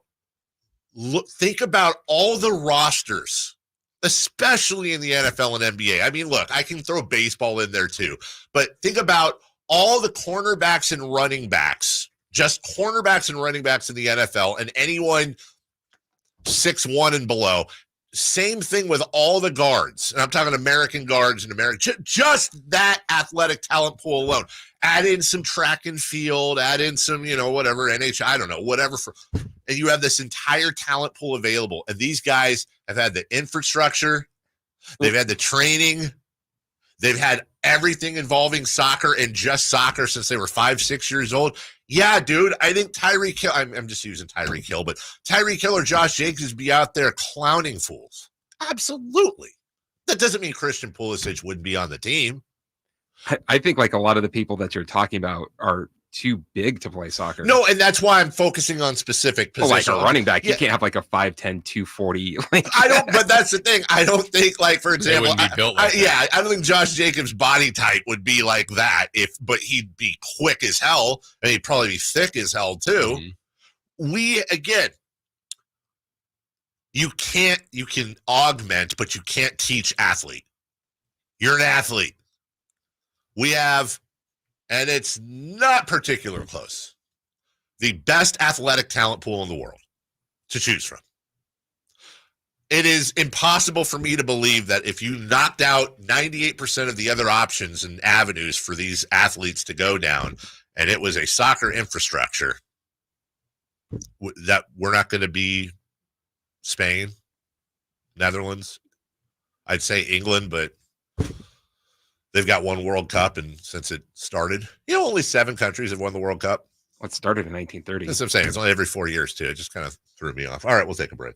When we return, 1 minute, 3 for Madness. Klay Thompson, Jason Tatum, and we figured out when the Kings will make a trade. We'll get to that right after this. Subscribe to Sacktown Sports on YouTube and watch the Carmichael Dave Show with Jason Ross, Stiles and Watkins, and the Drive Guys. Live Monday through Friday from 6 to 6. Plus view archive shows and exclusive content. Subscribe at youtube.com/Sacktown Sports. Get in zone, AutoZone. Welcome to AutoZone. What are you working on today? Sounds like you heard about a July 4th sale. It's a great chance to red, white, and do that job you've been putting off. Like an oil change with full synthetic motor oil. Right now, you can get 5 quarts of Pennzoil Platinum with an STP extended life oil filter for just $34.99. Save on oil, wash and wax, and more. This weekend at AutoZone. Get in the zone, AutoZone. Restrictions apply. The smarter way to clean your floors. It's time to make the swap. Swiffer Power Mop. Introducing the new Swiffer Power Mop, the all-in-one tool that gives you a mop and bucket clean in half the time. The solution's built right in, so no heavy bucket, and the pad has hundreds of scrubbing strips to get deep into grout. Don't mop harder, mop smarter. Swiffer Power Mop. Swiffer Power Mop. 3 questions, 3 answers. It's 3 for Madness on the Carmichael Dave Show with Jason Ross. Here's question 1. He didn't complain as much as I thought he might, although there was a steady stream of Russell complaints. But the last one, wasted soccer segment, not a single mention of Berhalter and the U.S. Soccer Federation. I'm disappointed. Well, you know why? They're going to fire him, and it doesn't matter. Well, the Soccer Federation's the true problem with all of it. What? Thank you. Wasn't it Bruce Arenas, and then who was the was it Klinsmann at one point? Yeah. Yeah. You're rearranging chairs on the Titanic. Oh, okay, yeah, it was Berhalter. I'm not defending the guy. I'm just saying, okay, cool. You're going to fire him. You're going to bring in Jurgen Klopp. It doesn't matter until the federation is fixed and the core of the problem is fixed. Keep hiring coaches, dude. So, Russell, that's what we've been talking about. That is pointless. Firing Berhalter is not going to do anything to it. But talking about imaginary basketball players playing. Definitely, yes, because it's important for the audience to understand that if America wanted to be a World Cup power or a soccer power, they would be. That's what's most important. So that's what we'll be doing during the World Cup in 2026. We totally would have won this if we really wanted to. Yes, we will have this conversation again in 2026. I guarantee it. We don't want it if we wanted to. Don't want to. Well, you know what? You know what else we're not good at? Cricket. Sorry. Yeah. Oh, we beat Pakistan. We actually did better in cricket this year than we did in soccer. Question more. Question 1. Klay could have signed with the Lakers, but didn't. Are they no longer a prime destination? Yeah. I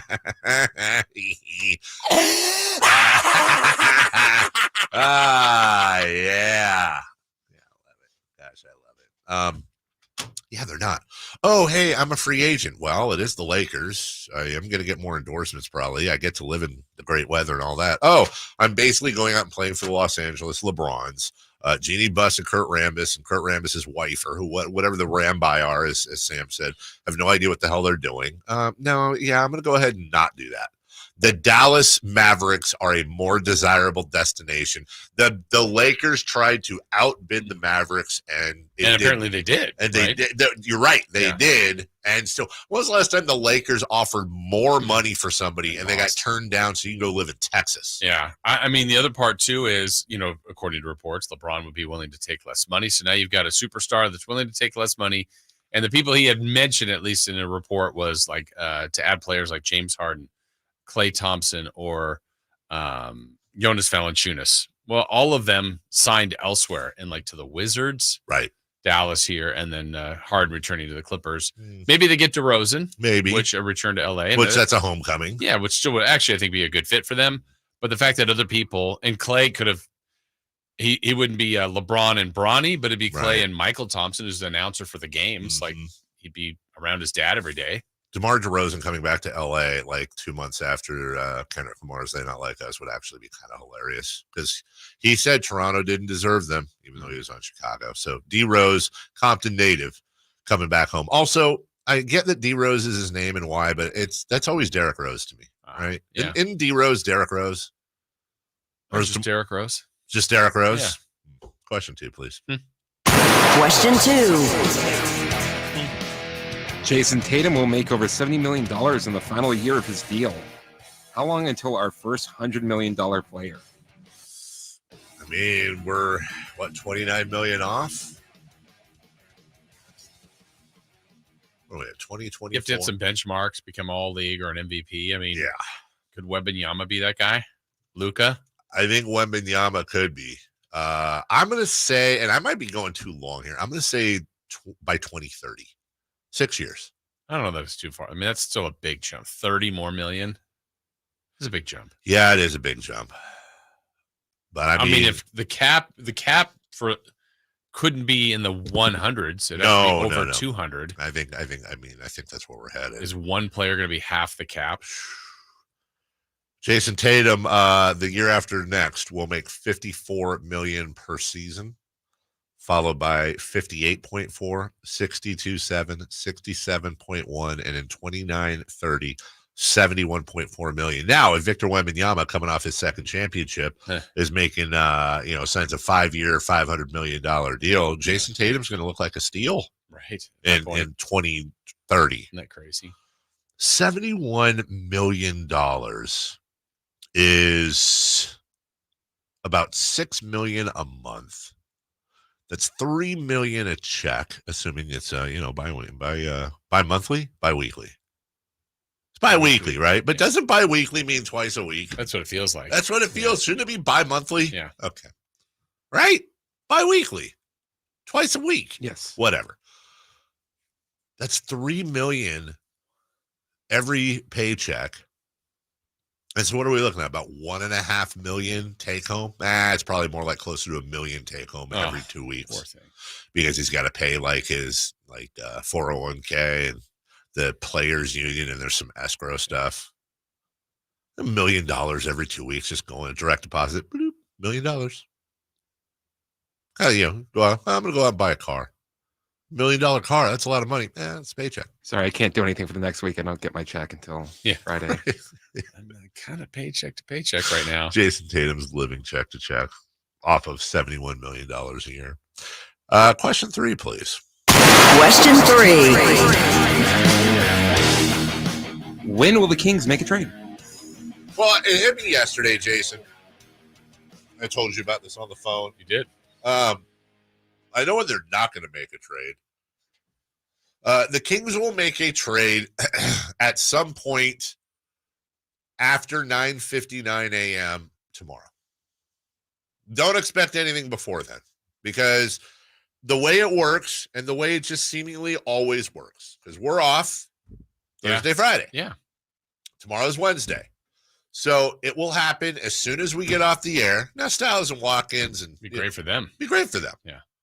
For us, then we're going to have to wait Thursday, Friday, Saturday, Sunday. Yeah. We'll wait a full news cycle. And then by the time we come in Monday, it's like, big trade. That happened a week ago. Yeah. Of course, that's how it's going to happen. It's. I can't even remember that. Remember the Sabonis Halliburton trade?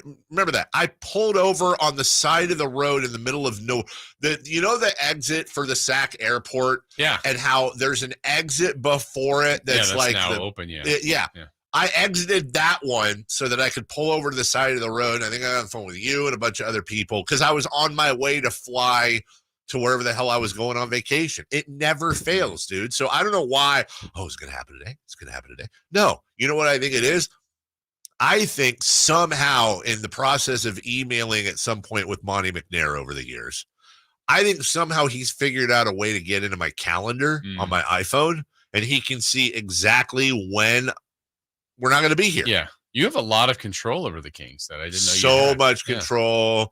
What is it? Everything I do, everything that matters. Between games, trades. Yeah. Every single thing that every fan does at home or at the stadium makes a direct impact in the game.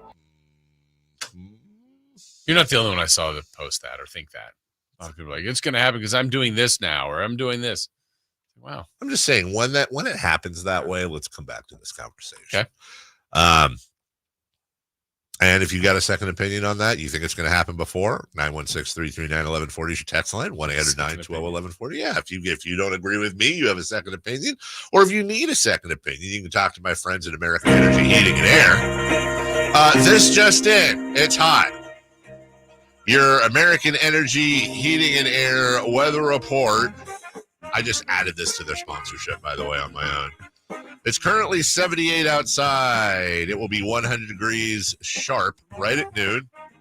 Your high today, 110, and we are looking at the following, Jason. 110. Tomorrow, 113. Independence Day, 111. 112, 111, 110. If you're wondering, that is 6 consecutive days. Well, I guess it's all in the triple digits, but in the triple digits above 110. Yeah, that's pretty. That's brutal. That's about as long as 110. Honestly, I know we went through, what was it, the summer before last? Didn't we have like 29 straight 100-degree days or something like that? This is 6 straight 110 or above. Oh, and then it cools down, 107, 103, and then a balmy 100 next Wednesday. I'm telling you, that'll feel great. You're 100% right. It will. It'll be like, you know what, 100's not that bad. Well, odds are your air conditioner is either working overtime or hopefully it hasn't shut down. Have American Energy come out, and if you're working with another company right now, they'll give you a second opinion, and odds are they're going to beat it. They're going to absolutely beat it. They can also come out and give your AC a tune-up, get that done before it poops out. Don't wait for them. Give them a call, 916-520-9990. That's 916-520-9990. $99.90 or AmericanEnergyAir.com. American Energy, making the uncomfortable comfortable. We'll take a break. When we come back, Tay asks the question, why does media always like to break down players' money, but the front office doesn't? I feel like the front offices do break down the players' money, Tay. That's just my guess. We'll get back to it after this. You never know what you might hear when listening to a Sacramento Kings game. Out of Keegan, going for another triple. Man, is he feeling it. Keegan, can he do it? Yes, there's number 11, Keegan Murray. Keegan steps back. He just knocked down his 12th three-pointer, a Kings franchise record. He's got 45 points. Never miss a moment of Sacramento Kings basketball with Sacktown Sports and the Sacktown Sports app. Sacramento weather is brought to you by Bonnie. I'm Tamara Berg in the KCRA 3 Weather Center. Get ready for more heat on this Tuesday. Expect a mild start to the day with temperatures in the 70s. Into the afternoon, hotter than yesterday with a high of 108 to 110 across the valley. Get the latest forecast on the KCRA 3 News and the KCRA 3 app. It's been said an ounce of prevention is worth a pound of cure. And when it comes to a nice, cool summer, it's so true. Right now, get a complete air conditioner tune-up for just $59. Bonnie, plumbing, sewer, electrical, heating, and air. Bonnie.com. Some restrictions apply. License 696355. Get in zone, AutoZone. Welcome to AutoZone. What are you working on today? Sounds like you heard about a July 4th sale. It's a great chance to red, white, and do that job you've been putting off. Like an oil change with full synthetic motor oil. Right now, you can get 5 quarts of Pennzoil Platinum with an STP extended life oil filter for just $34.99. Save on oil, wash and wax, and more this weekend at AutoZone. Get in the zone, AutoZone. Restrictions apply. Celebrate July 4th with the hottest deals at Lowe's. Right now, get 2 select 2 or 2.5 quart red, white, and blue annuals for $10. And buy 2, get 1 free on select paint and exterior stain via Lowe's gift card rebate. Shop these deals before they're gone, because Lowe's knows summer savings. Valid through 7/10. Annuals offer in-store only. Excludes Alaska and Hawaii. Actual plant size and selection varies by location. Paint. More terms and restrictions apply. See Lowe's.com/rebates for details while supplies last. Slash presents Serpent Festival, a celebration of the blues. Friday, July 12th at the venue at Thunder Valley, starring Slash, Warren Haynes Band, Beautifully broken. Samantha Fish, Y'all guesses I can death with. and Eric Gales. It's gonna be a steep climb. Don't miss an all-star night of blues, Friday, July 12th at the venue at Thunder Valley. For tickets, visit ThunderValleyResort.com. Serpent Festival.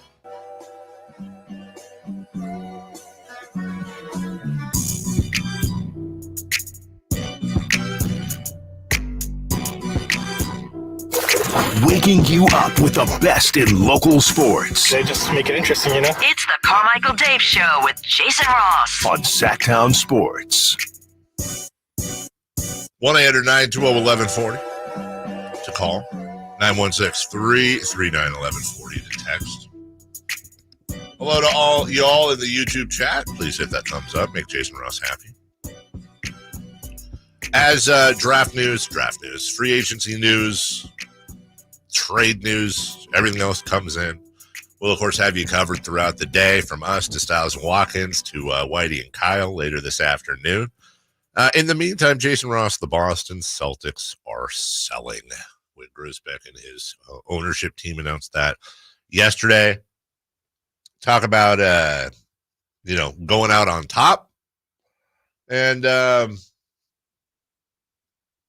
they have made a lot of investment. We talked about the Jason Tatum. The fact that they extended Jason Tatum at the same time the same day they announced the selling. This certainly sounds like they have a buyer lined up. Yeah.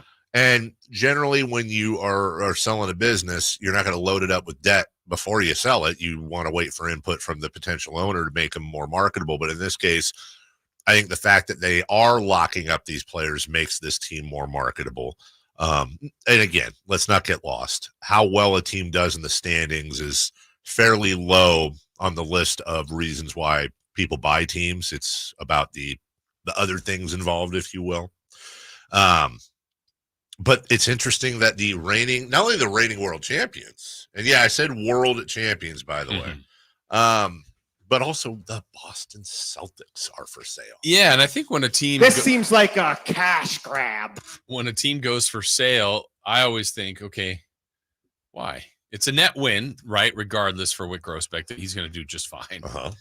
But a little bit like when Mark Cuban sold, you're like, what's going on? What's the reasoning behind this? Do you feel like this is the peak? I doubt it ever is. It always feels like things could be sold for more, but why now? And for Boston, probably your point, I feel like they probably have a buyer. Maybe it's a buyer they like and know that'll kind of keep this things. They're so set up to do very well that a lot of times when we talk about this, the new owner comes in and is like, oh, get out of the way. You're trying to do too much with this new toy that you have. I hope that's not the case. I don't think that'll be the case for Boston, and it may be tough to screw that up with what they already have in place. But interesting that the most iconic or one of the most iconic franchises is up.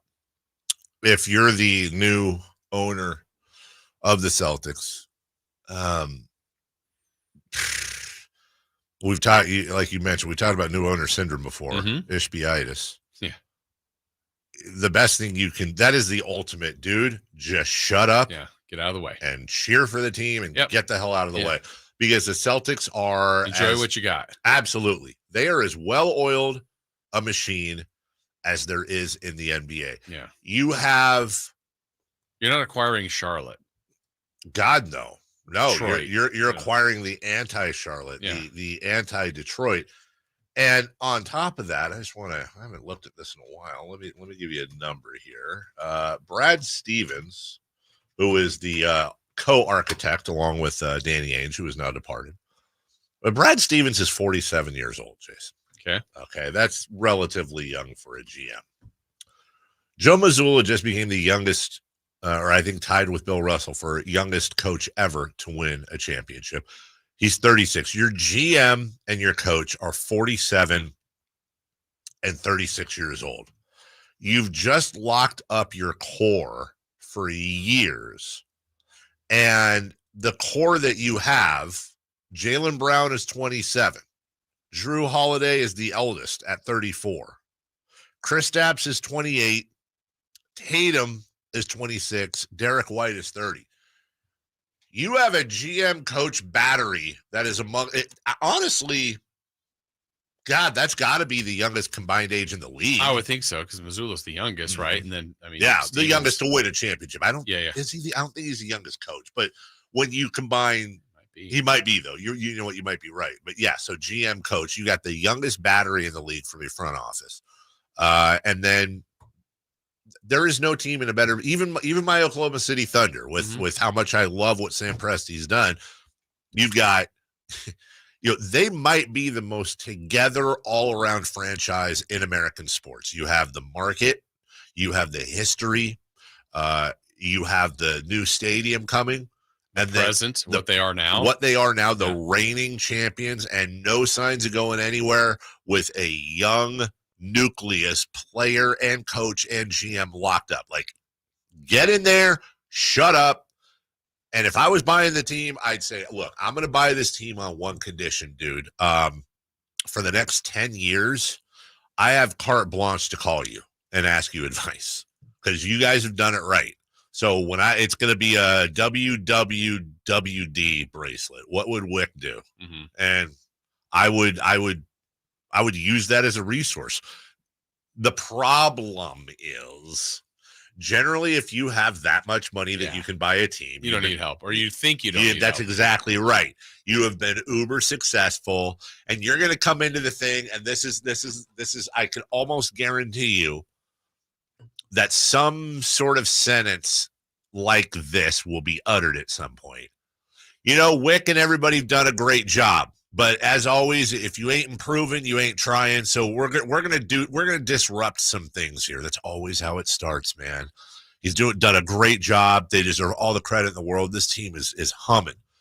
But if we don't prep for the future and change some things, this is gonna be short-lived. No, doofus. Stick to, KISS method. Keep it simple, stupid. Do what you've been doing. Just repeat it. Now, as far as the price for this goes, you now have the TV deals wrapped up. Expansion is next. It's been talked about for a while now. It's a poorly kept secret. Vegas and Seattle are right at the front of the line. Expansion fee thought to be $5 billion, which is right now more than what the record was for the Suns when they got sold. So you have to wonder, what does a team like Boston and everything that comes with it, what does a team like the Celtics sell for? And I said I put the over-under at about 6.5, which would be a massive jump. I just find it hard to believe that the Boston Celtics aren't going to sell for a significantly higher price than what the expansion team will sell for. Not to mention the fact that the NBA has just locked up these massively lucrative deals. And also, I'm paying $6.5 billion right now, but the league is, let me go to my trusty rusty calculator here, Jason. I hate that I don't have the calculator. Here we go. All right. So let's just do some quick math here. There's 30 teams in the league. So the expansion fees are going to be $10 billion divided by 30 equals, okay, that's 333 repeating threes $1 million per team. That's significantly more than $250 million a year. So whatever you're buying this team for, in addition to when you look at all the charts that show, again, the Sacramento Kings were bought 10 years ago for $535 million. They're worth a minimum of $3 billion right now. That's 6 times your money in 10 years. I'm not saying it's going to happen over the next 10 years, but when you combine all of that with the fact that, and this is where I nerd out, that DVR has taken over the world. You have all the different channels and places you can go, but news and sports are the two that are all but immune, because unless you're my father, nobody DVRs games if they can help it. You watch them live. You sit through the commercials. You also have in-play live reads. You have all kinds of what's called inventory in the sales world, right? That you do it all the time when you're broadcasting, where you're not only are you saying we'll be right back on the Kings Radio Network or Sacktown Sports, and then it goes to something wrong, call Ann Fong, who's paying for that. But it's also, and the layup by Monk, and the Kings are up 61-59. Want to remind you that Wiener Schnitzel now has a brand new hot dog. Well, those are getting paid for too. Then you get into TV and all the stuff they're doing. There's a ton of, again, sales inventory when it comes to sports that you can't, you can't sit there on 2.5 Men and be like, Charlie Sheen, I can't believe you're dating that girl. And by the way, how about that Wiener Schnitzel deal we have going on right now? Like, you get a product placement, but it's a different ball game, pun intended.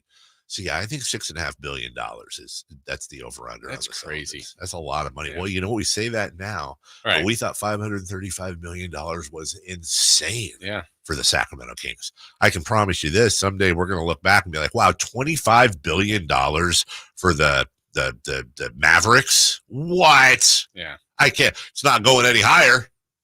Always does. We'll take a break when we come back. Quick breaks today. The end of an era. Everybody grab your handkerchiefs, as the Beatles said. Just get ready. Hydrate for them tears, because the Golden State Warriors, as we know it, are no more. And Sacramento killed them. We'll talk about it next. You never know what you might hear when listening to a Sacramento Kings game. Out of Keegan, going for another triple. Man, is he feeling it. Keegan, can he do it?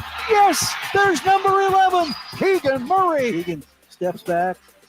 He just knocked down his 12th three-pointer, a Kings franchise record. He's got 45 points. Never miss a moment of Sacramento Kings basketball with Sacktown Sports and the Sacktown Sports app. This 4th of July celebrates spectacular savings at Elk Grove Kia. During this Kia summer sales event, drive away in a 2024 Forte for only $169 per month. Or get 4.99% for 72 months on a new Seltos. Or come shop our large selection of quality pre-owned vehicles, with many starting below $20,000. We work with many credit situations and have vehicles to fit every need and budget. But these deals won't last. So get to Elk Grove Kia at the Elk Grove Auto Mall during the 4th of July sales event. Forte lease plus tax, $4,999 due at signing. 0 security deposit. 10,000 miles per year, 20 cents per mile excess. 5 available. Celtos offers $1,606 per month for $1,000 financed. No down payment required. 5 available. On approval of credit. Ends 7/8/24. Turn your highway into a smileway. Elk Grove Kia. The light is fading, your hands are sore, and the last tool has been put away. Now's the time to feel the satisfaction that comes with a job well done. But when you get your tools from Harbor Freight, something about the job feels a little different. Your wallet. Because we believe that everyone deserves hardworking tools at hardworking prices. And that's what we have here. So, whatever you do it for less at Harbor Freight. Presenting Again Fling's love story. Dear love of my life, we were on the 12B bus this morning when I caught a whiff. A scent so fresh, so life-changing, I had to find its source. Alas, I didn't know if you were the woman in the pink freshly washed cardigan or the retired mailman next to me, but I knew one of you was my soulmate. Ah, the scent of Gain Flings. Try Gain Flings with OxyBoost and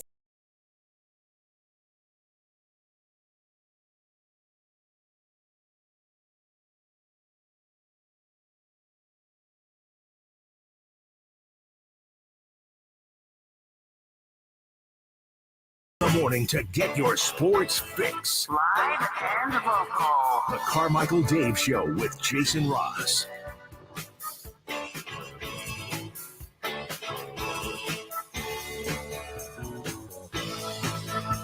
Klay Thompson, well, has always kind of been a maverick, hasn't he? Rides a boat to practice. He's just kind of his own guy.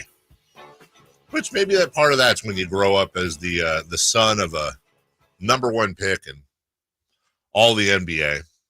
And he is now officially a Dallas Maverick. Interesting. Interesting in the sense that, he didn't get some massive deal.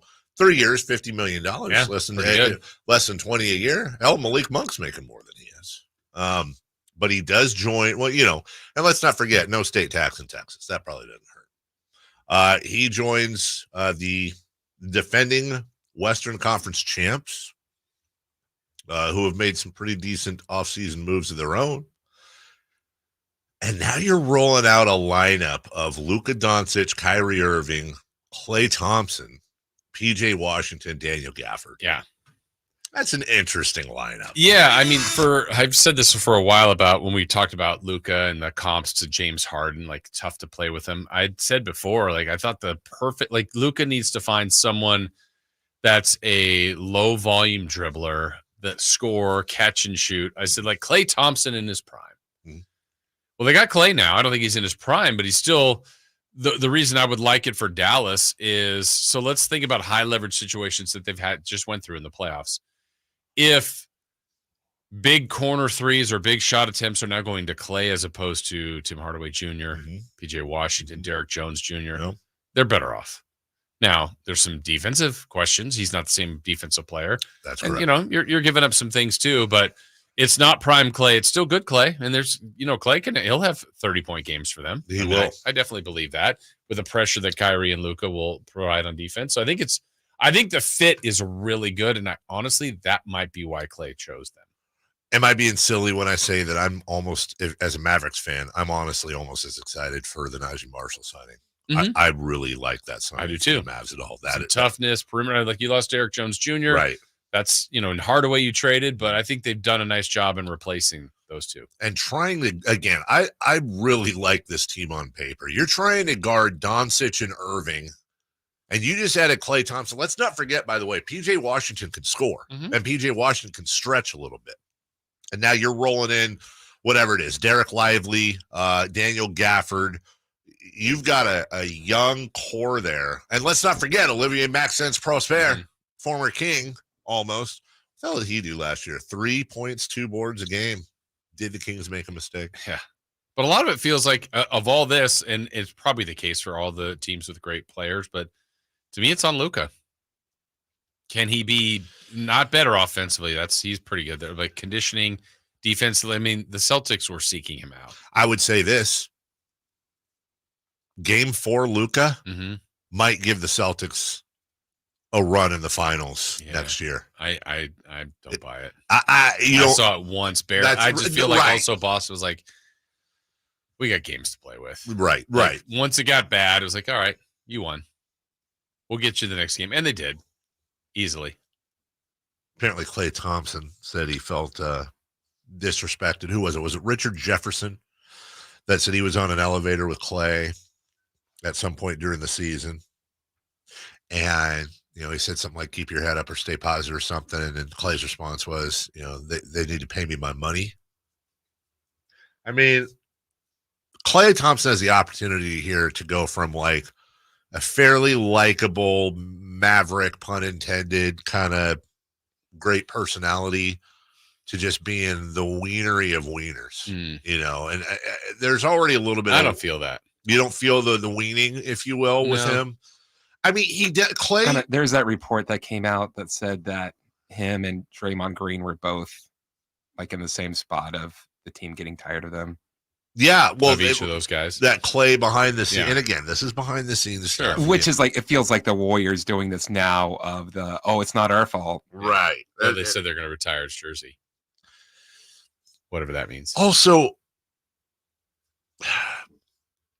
I admit this isn't the right, like when you're trying to prosecute a case, and if this is the people versus Klay Thompson, like this should never be factored in because this is highly opinionated. But I also think Klay Thompson is the third most punchable face in the NBA. He's top 3. Devin Booker, number 1, obvs. Chris Paul, number 2. And Klay just at times. I don't feel that way about Klay. You don't like he gets that look on his face. Like he's just a whiner. You just that whiny Whinerton looking. Okay, maybe it's just me. But if he's coming out saying he felt disrespected, I want to go back again to the fact that they paid him like $91 million for 37 games or something stupid like that. No? Okay, I don't know. I always like to put it in our now. So you and I have been here longer than anybody, right? So you feel like you're part of this station. You've done so many great things. You've helped. They've helped you. You've helped them, right? Yes. But everyone else is kind of getting theirs. And then like, hey, what about me? What about all the things I've done for you? Wouldn't you feel disrespected? The argument would be, yeah, we've been paying you for 20 plus years. Look at what we have given you. Yeah. But then you're like, well, but wait a minute. Well, let's really stretch that analogy there for a second. I'm glad you did that. So I think if we're going to make this like Klay, we would also have to factor in that for like 3 years that I was here, the show like literally pulled no ratings and they still paid me. Right. Like I was one of the highest paid radio guys in the city. But would you appreciate that if that's 3 years removed and you've done work in between and even won another championship in between? But what if my skills, or let's say my ratings, but let's say the skills on top of that are obviously declining? Are you going to realize that? No, because you're the last person to realize that. You're always the last person to realize that.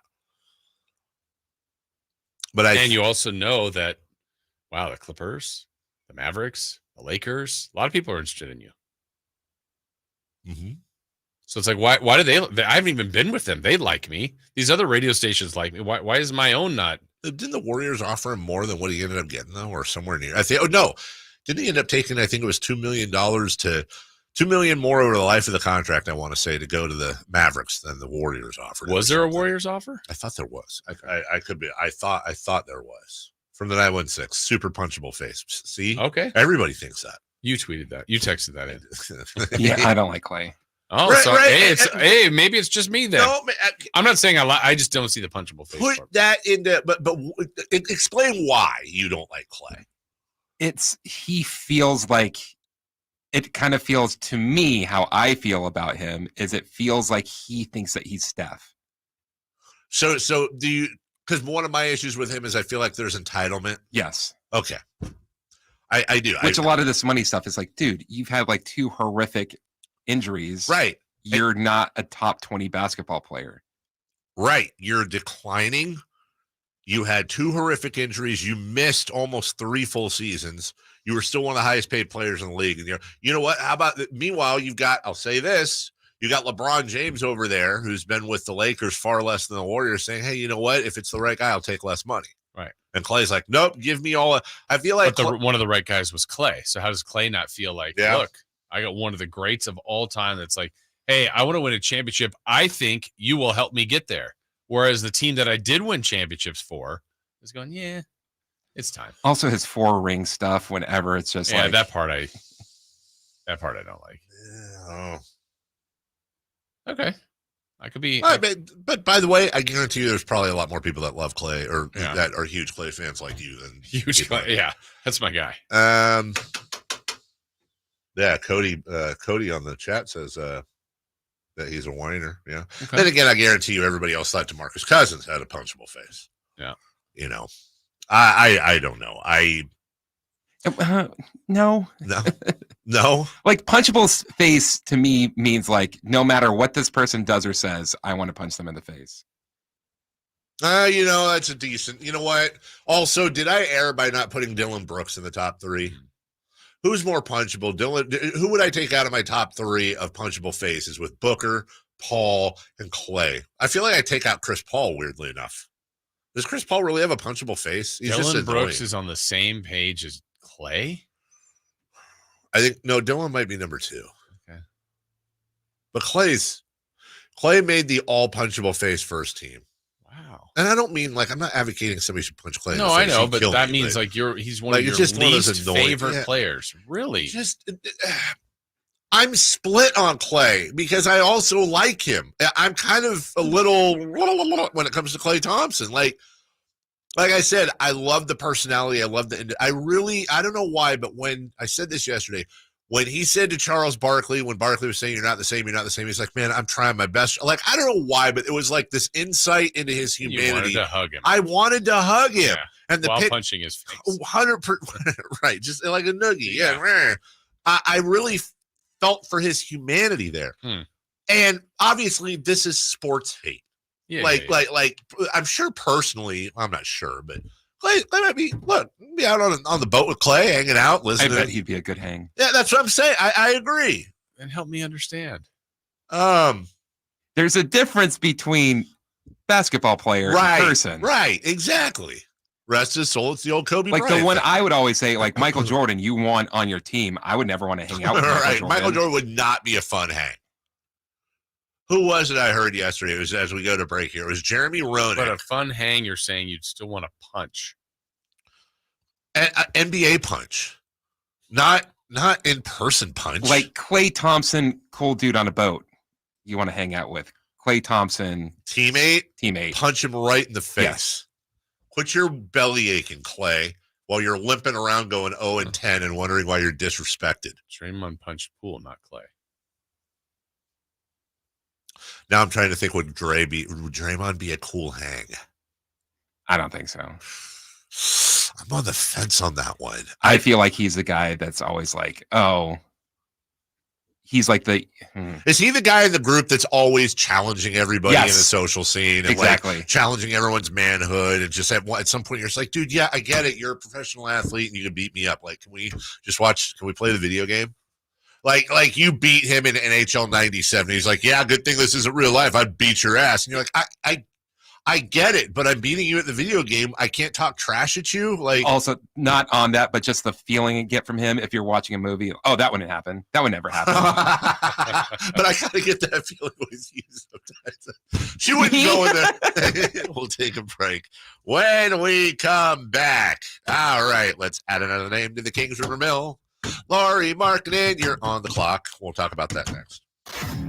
What's the missing piece for the 49ers? Which names will they add during free agency? Whether it's in season or off season, the coverage never stops. Get the latest 49ers news on Sacktown Sports at sacktownsports.com. I didn't ask to be thrown in the streets with nowhere to go. I didn't think I'd survive.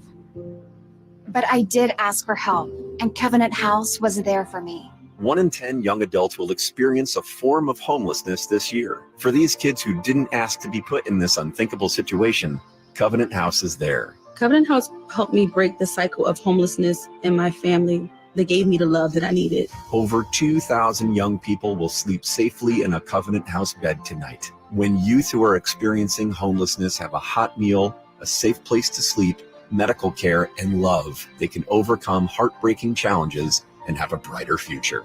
They just really genuinely just wanted to help me succeed, and I'm succeeding. I'm a speaker, I'm an author. Covenant House really helped me and really helped mold me into the woman I am today.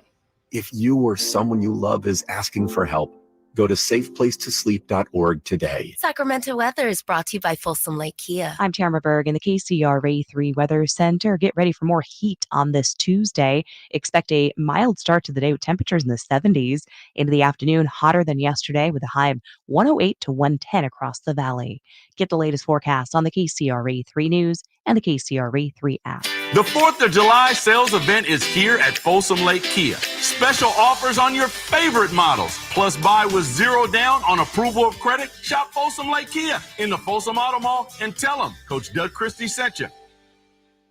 I'm Ken Korak with your Green and Gold Report, brought to you by Xfinity Mobile. Connect to the most reliable 5G network nationwide. Well, it was quite a day on the last homestand when the A's honored their 1974 World Series championship team. And among those in attendance, second baseman Dick Green, who won the Babe Ruth Award as the best player in that year's postseason, despite going 0 for 13 at the plate in the World Series. That shows you what he meant to the ball club on the defensive side of things. Want to save on some of the biggest names in streaming on the network made for streaming? Now through September 21st, get 150 megabit Xfinity internet for 12 months with a 1-year contract. And for just $15 a month, add the new Stream Saver. That includes Peacock, Apple TV Plus, and Netflix for just $35 a month. Switch at Xfinity.com today. Restrictions apply. Requires paperless billing and autopay with stored bank account. Equipment taxes and fees extra. After promo, regular internet rates apply. Currently $54 a month. Actual speeds vary. Stream Saver requires Xfinity internet or TV and price subject to change. Imagine the most beautiful panoramic setting. Endless waves crashing on a beach. Kids playing in the park.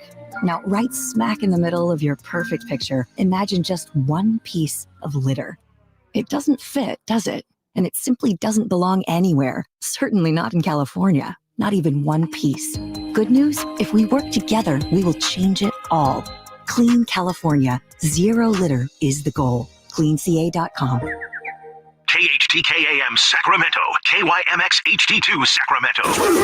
From the Power Business Technology Toshiba Studios, your new home for 49ers football in the 916. Sacktown Sports. The Carmichael Dave Show. He's on the microphone when he's not on the microphone. He's playing a song, and when he's not playing a song, he's on the microphone. And then boom, with Jason Ross. No, he didn't. Yes, he did. Call or text at 916-339-1140. It's the Carmichael Dave Show with Jason Ross on Sacktown.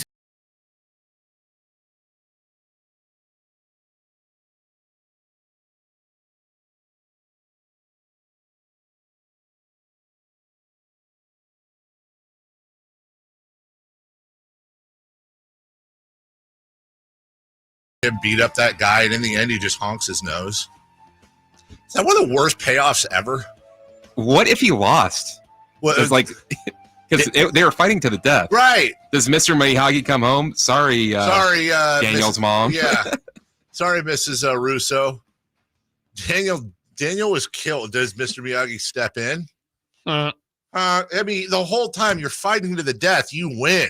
I'm not saying you should. Also, okay, better ending of Karate Kid 2. Daniel-san loses and dies, and Miyagi has to go back. Or Daniel-san wins, honks his nose, and then snaps his neck. Oh, wow. Like the little ding, ding, ding, ding, ding things they had in their hands. So wait, or does he do it multiple times? And then also honking. And then he yes. Daniel-san, you're like, oh, okay, he's gonna go to honk his gotcha. And then he goes to honk his nose and then just slices the nose off and goes, got your nose, throws it on the ground, takes the girl. That's a different Peter movie. Cetera rolls, I am a man who would fight for you, and you're done. That would be a great ending. Great. I will say the last season of karate. Wax out, bitch! The last season of Cobra Kai was absolutely insane. I need to watch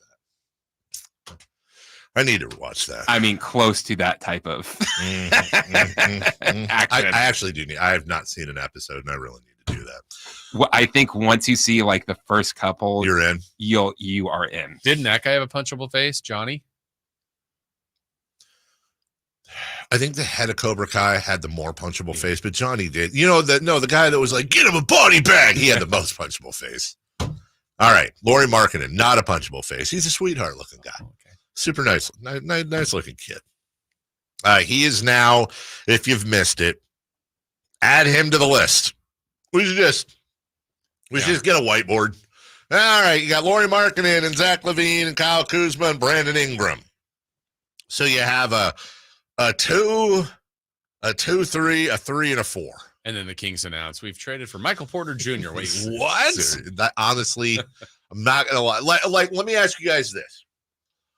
I'm gonna give you here. Welcome back to the bi-weekly $250,000 suitcase bet. The Kings are going to make an impact trade. I'm Basketball Jesus, and I'm telling you this. You have $250,000 to bet on one of the following. It will be either Markkanen, LaVine, Kuzma, or Ingram, or the field.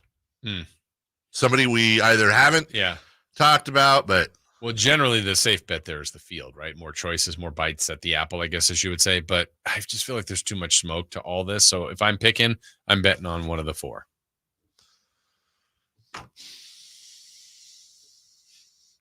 I'd want better odds. I'm only going with 4 players compared to the field. From what I understand, both the Kings and the Warriors are actually in on Markkanen. Yeah. And I got to believe the Warriors may be more desperate on that. If it's a bidding war between the Warriors and the Kings, then I almost really don't want that trade to happen. Because what you don't want is the front office pressured into doing something where they're doing it just to do it. Because making a move out of impatience is the worst possible thing you can do. 1-800-920-1140. Good morning, Ashley. Good morning. And while I definitely hear what you were saying in regards to like patience being a virtue when it comes to these types of things, I feel like it is, but I also feel like there is something to be said for making that trade a little bit early.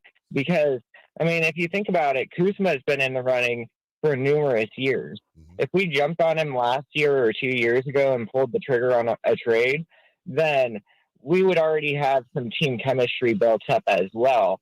And we wouldn't have to try and build that team chemistry and find that identity this year because we'd already have done that last year or 2 years ago.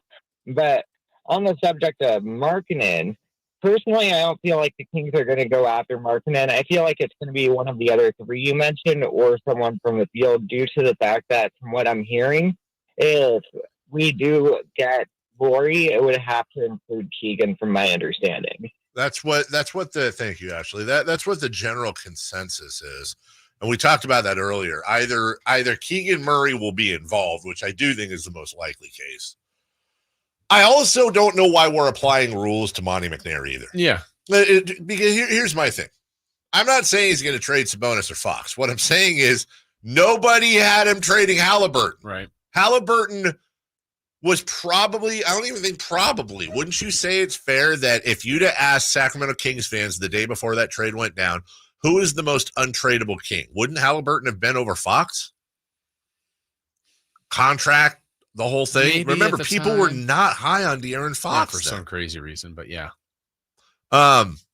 Guess contract. I guess. A lot of it. Yeah. So I don't know what, it's like whenever we try to limit Monty McNair, he's not drafting a guard. Right. So no, I don't think Fox or Sabonis are going anywhere, but I wouldn't put anything past this front office. it's either conventional wisdom is if you're getting a Markkanen, it's either going to be Keegan Murray involved or a buttload of draft like 4 first round pick type capital involved. Yeah. So then it just comes down to, would you rather is Lauri Markkanen that much better than Brandon Ingram to justify the amount of capital you're going to have to give up for him? Yeah, and sometimes, I'm not saying this is what's going on here, but sometimes if you are truly involved in these 4 things, if you're the Kings. Yes. And obviously they haven't been able to land the plane to whatever, to somebody's liking, either the opposing team or the Kings. Yes. And then now all of a sudden another name comes out in Markkanen. Not that I wouldn't believe the Kings were interested, but it's like, hey, we're really close with the Bulls, or we're really close with the Pelicans or the Wizards. It's like, okay, let's drop this out there. You know, I believe that could be happening where it's like, yeah, we're interested in Markkanen, but I don't know how close we are. Maybe they're very close. But it's like, oh, man, we need to put a little more pressure on the Pelicans or a little more pressure on the Bulls, whatever the team is. And it's like, uh-oh, wait, this deal may not happen. If they go this Markkanen route, then we're out. Well, we're going all up, and down, that's just totally right. speculative. No, you're 100% right. That does happen. The media is used as a pawn in order to help negotiate. By the way, none of these leaks could be coming from the Kings. True. And, you know, it is a little bit fascinating that all of them are out there. I'm assuming they're true to some extent. How serious, I don't know, but true. You know, more times than I think the Kings, and especially under this group, have been better about keeping things relatively quiet. But again, may not be leaked from them, but there's a reason this is out. You know, the funniest thing that happened would be like a 3-way trade where Lauri Markkanen goes to New Orleans for Brandon Ingram and Washington's involved with Kuzma somehow. They just all trade with each other. We're just like, or maybe we're on the side and we pick up, whatever. And again, if I'm the Kings, I'm inquiring about Brandon Ingram, but I'm also very quiet. See, this is the type of move. I'm not saying this isn't going to happen, but this is the type of thing I 100% would not put past Monty McNair. Oh, all this talk about Brandon Ingram. Okay, well, you talk, and then maybe at one point during those talks, oh, by the way, what's going on with Herb Jones? Yeah. Because quite frankly, if you gave me a choice between acquiring Brandon, and I want to make sure we're all on the same page here. If you told me for the same exact trade capital, I could get Herb Jones or Brandon Ingram, I would take Herb Jones in a heartbeat. I would not. Heartbeat. You disagree with that? Really? Yeah. Man. Because I think do I think Herb Jones is a better NBA player than Brandon Ingram? I do not. Right. I do not. Do I think Herb Jones is vastly superior at the thing the Kings need the most? I do. I also don't think Herb Jones, by the way, would take the same type. Well, maybe I'm wrong, by the way, but I don't think he'd take the same trade capital that Brandon Ingram would take. And then when I look at, I haven't looked at their numbers, by the way. Yeah. Jason, how can you say that? Herb Jones is going to make $13 million next year, 14 the following year, 15 the following year for a perennial all defensive first, second team guy that plays a position of need. He's 6'8". He's young. How could you want Brandon Ingram over Herb Jones? Help me understand. He's a better player. But is he a better player for the Kings? I mean, look, man, me and my stupid analogy. You're going straight to defense. I'm not saying you're wrong for that. Herb Jones isn't anywhere close to the same offensive. No, he's not. No. Now Ingram's the same defensive. So, like, which is the bigger issue? I mean, to have another person consistently get you buckets is pretty valuable. And I don't think Ingram's a sieve defensively. I don't think he's a sieve. I just think he's Harrison Barnes. You think he's better? Yeah, I do. But I mean, incidentally, Herb Jones, by the way, last year averaged 11 points, 3.5 boards, 2.5 assists, 1.5 steals. This is actually interesting to me. Shot 41.8% from behind the arc, making 1.5 a game. So you do have a guy capable of efficiently hitting the 3-pointer, and you got your wing all defense team. You think the Kings, forget about the trade capital, forget about the money. You think if I sub out, let's say, Harrison Barnes, well, let's say you sub out Kevin Huerter for Brandon Ingram next year, or and then the other team is you sub out Harrison Barnes for Herb Jones. You think the Brandon Ingram team has a better record? I mean, look, if you do, you do. Yeah. And the other part of that, you're taking away from New Orleans. By the way, you're taking away from New Orleans. Yeah. But I mean, I think you're going to do more damage to New Orleans. This is the part. This is where we're supposed to like yell at each other. And you said perennial. I mean, I'm trying to dump on her. Didn't even make it once. And still once is great. Yeah. I mean, like, so if let's just plug and play him on the Kings. Is he all defense next year? Because he made it once. You know what I mean? I'm not saying that he can't be. He is a reigning all defensive first teamer in 2024. So he made it this year, which is great. That's great. I think he's a guy who's 25 years old that just, and even the couple years when he came in, like even after his rookie year, it was like, oh dude, like he made the all rookie team, I believe, all rookie second team. It was like, because it wasn't because of his offense. Right. I love Herb Jones. All right, we'll take a break. When we come back, which offseason move do you like the most so far in the National Basketball Association? And which move do you like the most when it comes to saving money? Me personally, it's shopping around. It's getting second opinions. It's figuring it out as we sit here in this hell of a city, as it's going to be 110 today. Make sure you're connecting with American Energy Heating and Air. Make sure you're connecting with American Energy Heating and Air as your second opinion partner. Absolutely. Let them come in and let them look at whatever bid you may have if you're getting your HVAC system replaced. And let them give you a second opinion. 100%. Also, they can come up and they can check out your system. They can diagnose it. They can tune it up. They can repair it. But you're talking about a company that's been around serving the greater Sacramento area since 1981. Give them a call, 916-520-9990. And National Geographic they're calling it Shark Fest. I'm watching this commercial, right? Shark Fest. So are they ripping off Discovery Channel's Shark Week? That's ridiculous. They should sue. Shark Fest is 4 weeks. 4 weeks. What is this fascination? What is this fascination with sharks? Why would it be Shark Month? What? That's 100. Why wouldn't it be Shark Month? A little too close on the nose. Shark Fest sounds like a charity concert San Jose would put on. 7-minute abs. Why not 6-minute abs? When we come back, 916-520-9990, by the way, AmericanEnergyAir.com. American Energy, making the uncomfortable comfortable. What off-season move do you like best? We'll answer that in 30 seconds. Subscribe to Sacktown Sports on YouTube and watch the Carmichael Dave Show with Jason Ross, Stiles and Watkins, and the Drive Guys. Live Monday through Friday from 6 to 6. Plus view archive shows and exclusive content. Subscribe at youtube.com/Sacktown Sports.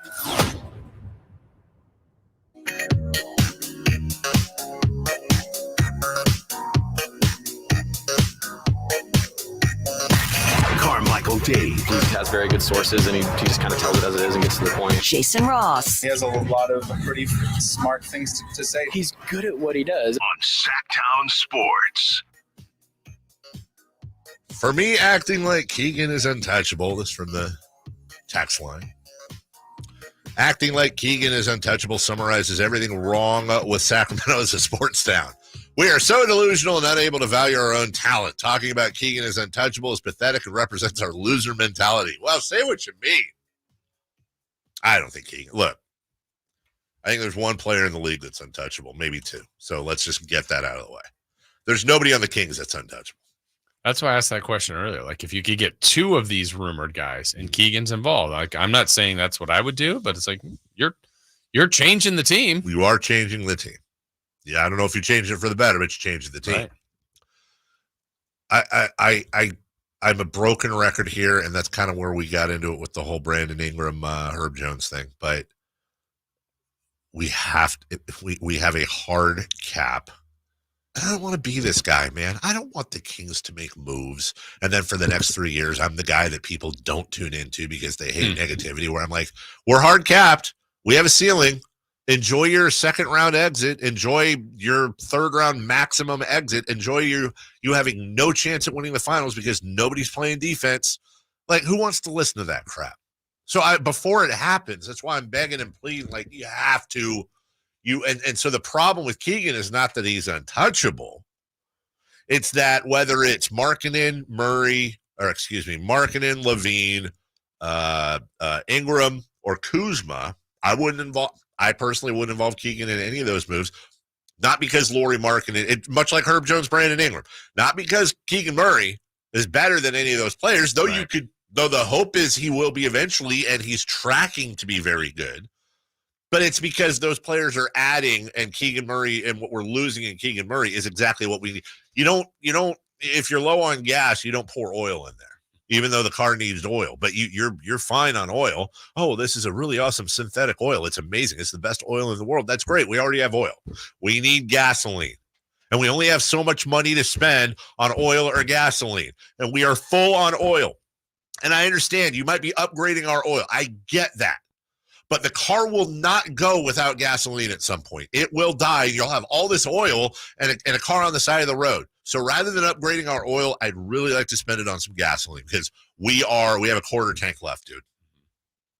That's my thought process. And so all four of these guys, while I'd welcome them, and they would, I think, especially if it's, for example, a Barnes and or Herder and or Picks, well, yeah, the team will be better. You're upgrading. That's the goal. That is, the team will be better if you're able to sub out Harrison Barnes and or Kevin Herder for any of these guys being named. Maybe with the exception of Levine because he's hurt all the time. But you get my point. They'll be better. But my goal as a Kings fan is not for this team to get better. My goal for this Kings team is to win a championship, is to build to a championship. There's very little difference to me between 50 wins and 54 wins if you're still out in the first or second round or fighting for a play-in. Right. I need that progress. Well, that's why I think that particular statement, I think, is very true, but I think it's going to be very difficult for a bunch of teams in the West.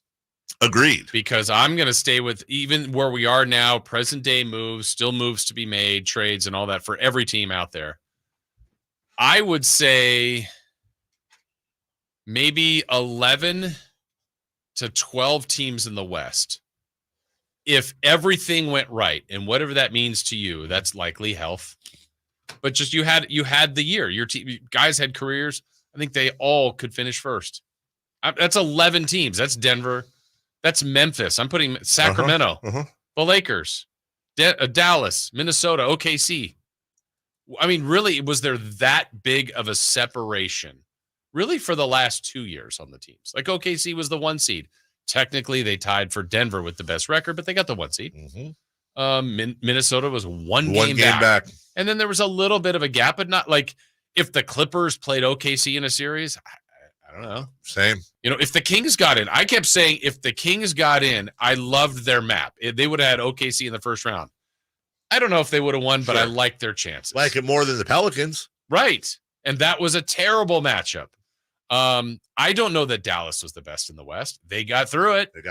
So I think that's still today. That's present. Like, you love OKC's team. They're really good. Yeah. Fourth? I hear you. First? I hear you. You're right. Ninth? You're right. If everything goes right, yeah, maybe they win 60. Do they get out of the West? I don't know. It's the matchup that you get. And I don't know as a GM, like, I think right now, if you're in the East, you're thinking, how do we beat Boston? If you're Monty McNair or any other Western Conference GM, what are you thinking? How do we beat Boston? Or are you thinking, I don't know who you're going, that's who we have to worry about the most in the West. If you get Minnesota, that could be bad. Oh, no, we do well against Minnesota. Okay, no, we got to worry about the Rockets. What team are you? The Rockets were probably the second worst matchup for the Kings behind the Pelicans this year. Like, in other teams, like, oh, we have no problem with the Rockets. I'm going to put it the same way, Jason. Correct me if I'm wrong. I think where we stand right now, there are 2 teams in the Western Conference I can tell you are not going to make the playoffs this year. The Blazers, Portland, and the Jazz. Depending on what Utah does, I would almost say, that's a stretch. I feel like they're going with those 4 Gobert picks and everything else, and Mitchell. 2 years ago, they were close to the play-in. Yeah.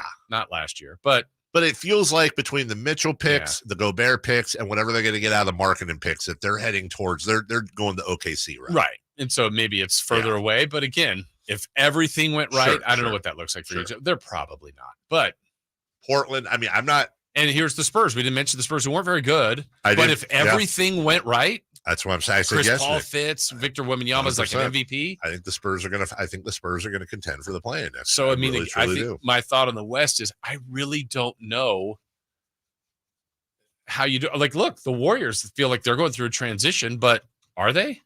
Like, they missed a bunch of games to injury. If they were healthy, could they have won 3 more games and been in the 6th seed? Clippers have changed their team for the better, for the worse. And, it's up for debate. It's really tough. It is. And when you look at this offseason and, it's far from over, when you look at all the teams and what they've done and the teams and what they haven't done, who do I like the most? I mean, look,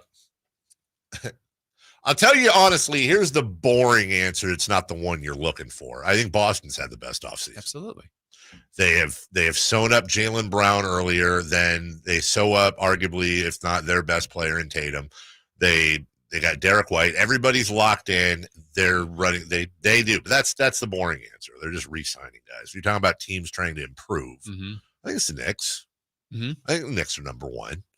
I love what they've done. I love who they've brought in. I love the fact that they re-signed Anunoby.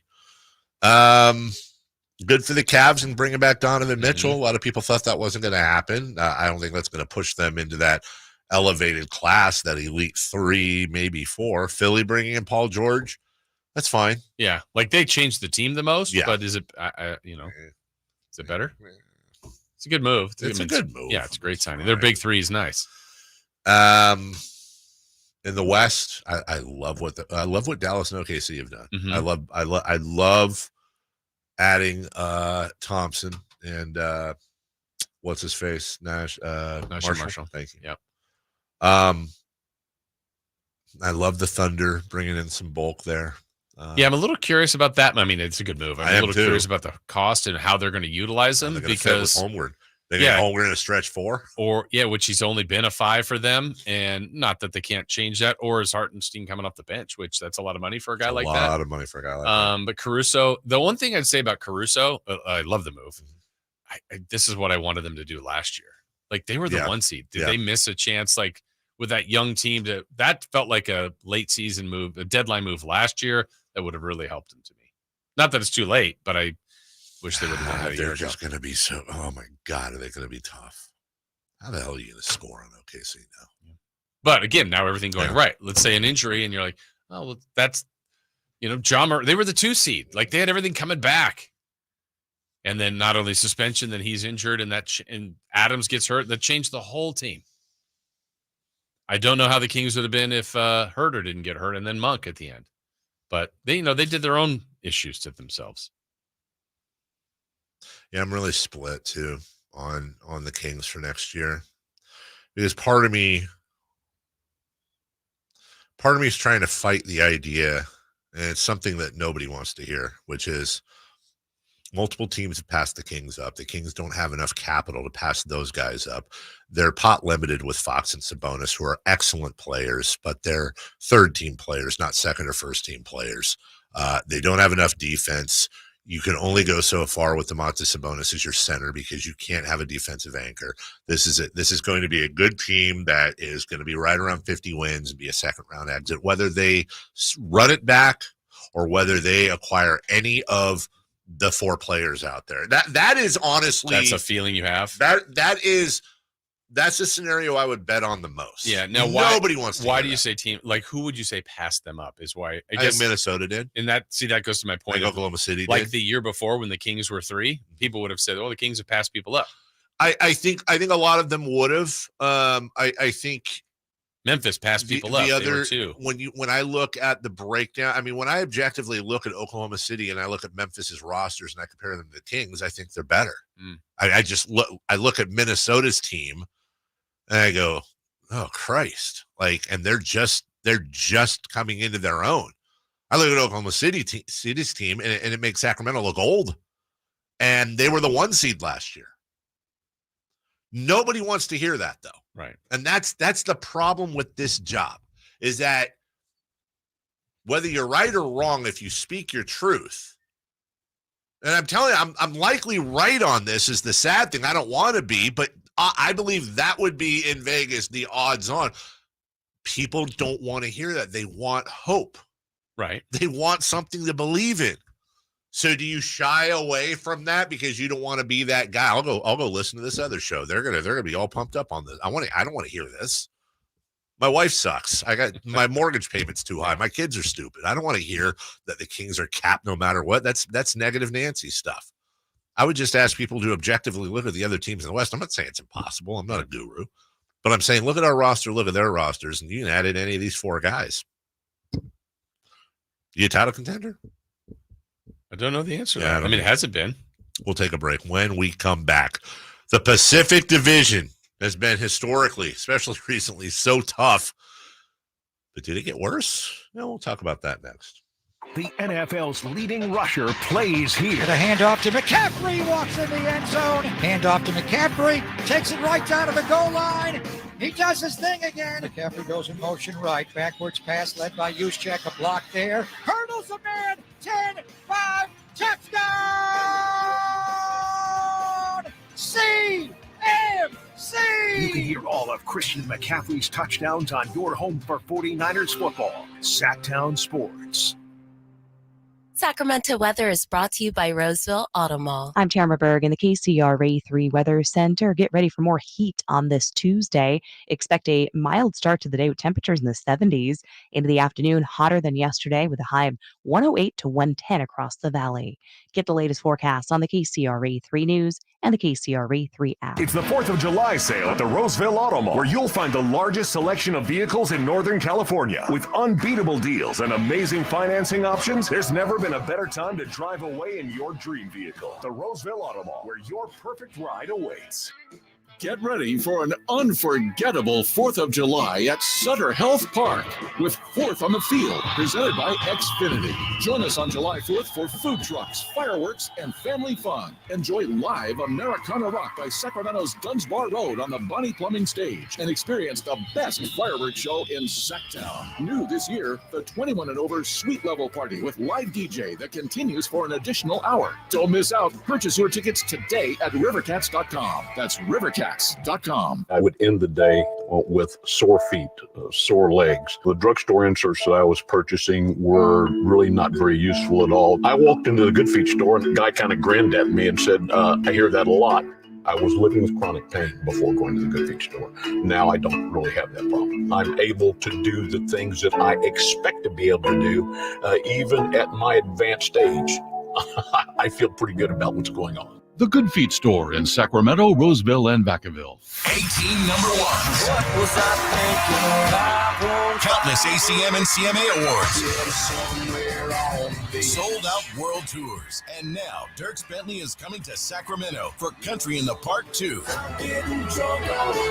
September 28th at Hart Health Park at Cal Expo with Parmalee. I love you just the way Dasha.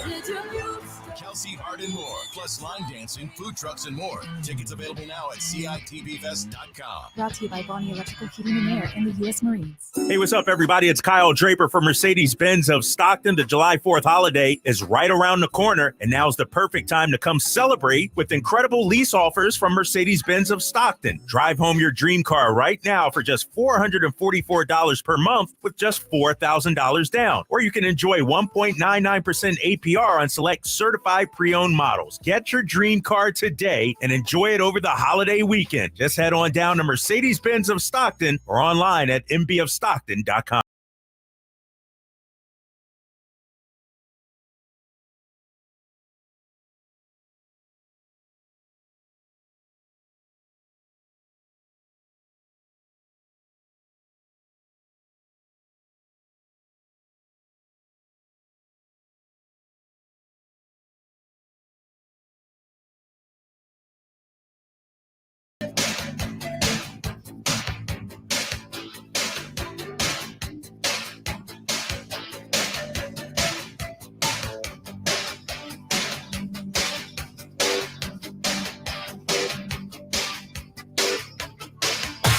Carmichael Dave Show with Jason Ross. Call or text at 916-339-1140. On Sacktown Sports. Hockey Nation,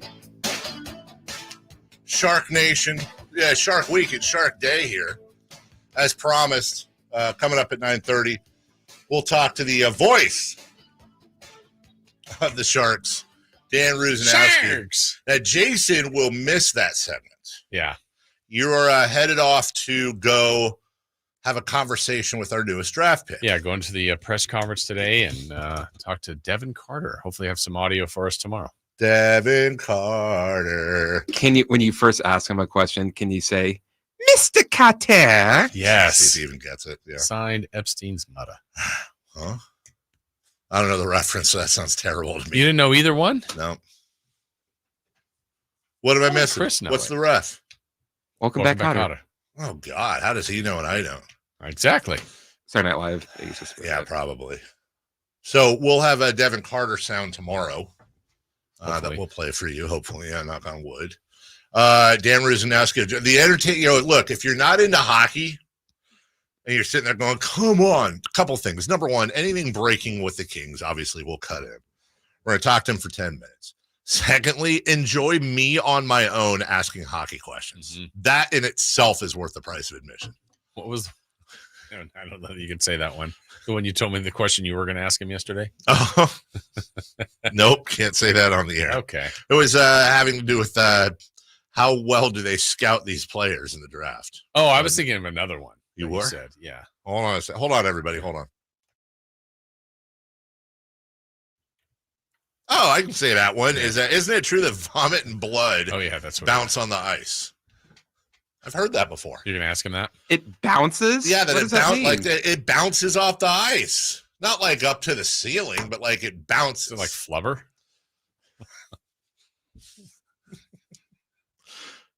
I so want to. I'm so honestly, I don't want to tank our segment here. I know everyone wants to talk basketball, and we will. We're going to talk about the Pacific Division. Can I just say there's a part of me that I'm just like, I'm starting to like, and talk to me in 2 weeks when you're gone, and I'm like, please, content. But like part of me is like, I'm just make a move. Oops, almost slipped. You already know. After 10 I o'clock know tomorrow. it is. I'm starting to get tired of like, well, we could get this guy, but we could get that guy. Well, what did this guy do? Well, what would that guy do? Just make the move. Set the screen. Monty, zip up that freaking vest. That's your guy. Put in a call to him and just say, hey. That is my guy. Make it snappy. How great of a segment would this turn into if I just like literally called him on speaker right now? I was like, hey, you're on the air. Dude, what is on the table? He's like, hang on. We're trying to finalize the thing right now. What if he said, he goes, you know what? We've got a split here in the room. And you're the deciding vote? Would you me, and Chris. want that pressure? Oh my God, thank God that you called me. Yes. We are in a situation. We're in a situation. This is actually perfect. And he goes, this is the only way we figured out a fair way to decide it. Your opinion. Where would that rank? Would that be the number one all-time Cage to Cage segment in the show? Yeah. In the station that's history. number one. Like if we literally finalized a trade, and then we're able to simultaneously break the trade. Yeah. It would be hilarious because everyone would think it's a bit. I know. Would it be better than when we had the GM in here to take questions and answers from the audience? Yes. Honestly, now try to do this rationally. Okay. Better story. Yeah. We're involved, or you, whatever. The show is involved in making the finalization of the move. Yeah. It's either the greatest move in the history of the organization or the worst. Honestly, what's a better story? I know what. The better story is the worst. Oh, man. But of course, that's not how it would be the best. Yeah. Every other player like shines, and it just. What if it was this? What if he called and said, okay, we have two deals on the table, and Dave, you're going to pick one. Yeah. Deal number one is. Want to see my defense? Deal number one is Harrison Barnes, I don't know, Trey Lyles, and 3 first-round picks for Brandon Ingram. 2 first-round picks for Brandon Ingram. Okay. Or Harrison Barnes and Kevin Huerter for Ben Simmons and 2 first-round picks from the Nets. The Nets are giving us 2 first-round picks. The Nets are giving us two. I know which one you better take. I agree. I mean, Brandon Ingram's just too repetitive.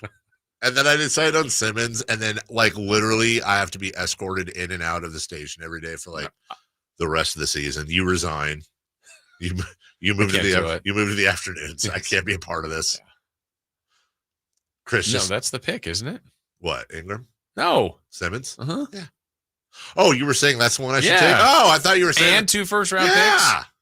You're not giving up any of your draft capital. No, you're gaining draft capital, and you're taking the flyer of all flyers. Right. And then you do mid-level and sign, go get Cam Johnson. That's right. Or then you trade for Kuzma. LFG, as the kids say. Yes. Let's flip and go. Right. Okay. Now we're talking. I like this segment. So just call Monty. He's available. Yeah, just Monty, if you're listening. You know, they probably have us on in the war room right now. Guys, hit the thumbs up button. Guys, 1-800-920-1140. Let us know what's on the table. At least let us weigh in. We've covered this team forever. Yeah. Let us weigh in. Right. We don't tell anyone. Let's look at the Lakers.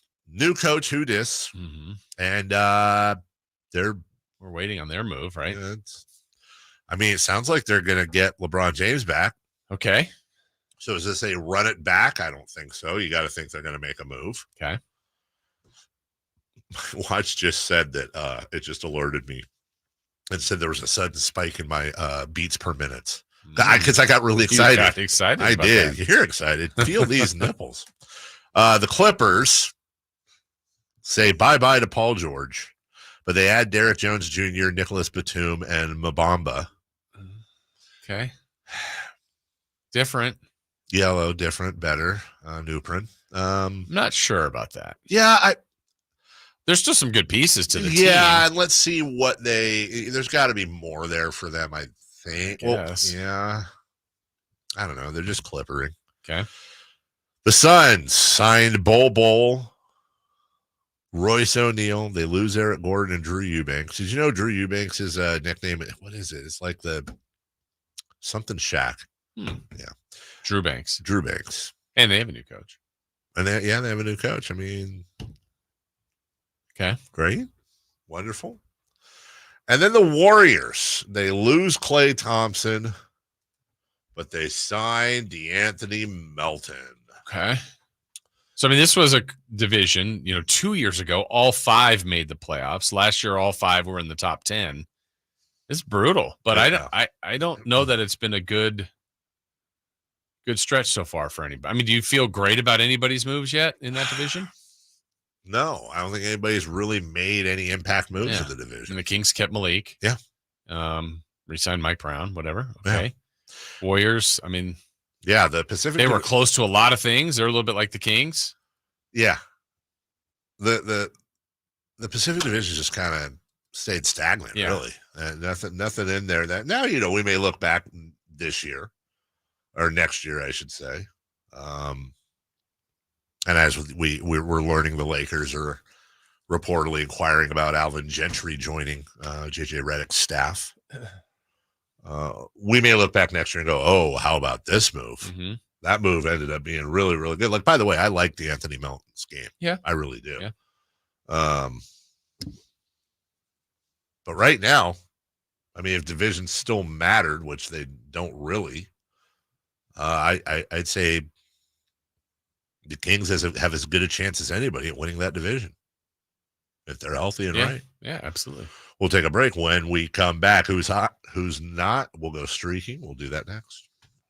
The NFL's leading rusher plays here. The handoff to McCaffrey, walks in the end zone. Handoff to McCaffrey, takes it right down to the goal line. He does his thing again. McCaffrey goes in motion right. Backwards pass led by Juszczyk. A block there. Hurdles a man. 10-5. Touchdown. CMC. You can hear all of Christian McCaffrey's touchdowns on your home for 49ers football. Sacktown Sports. Since 1776, July 4th has been celebrated as the birth of American independence, but it's been a federal holiday only since 1941. Hi, this is Frank LaRosa with a word about Naturewood Home Furnishings. It was a mere 7 years later when the Keys family opened their first Naturewood store in Sacramento, and I guess Northern Californians have been celebrating ever since.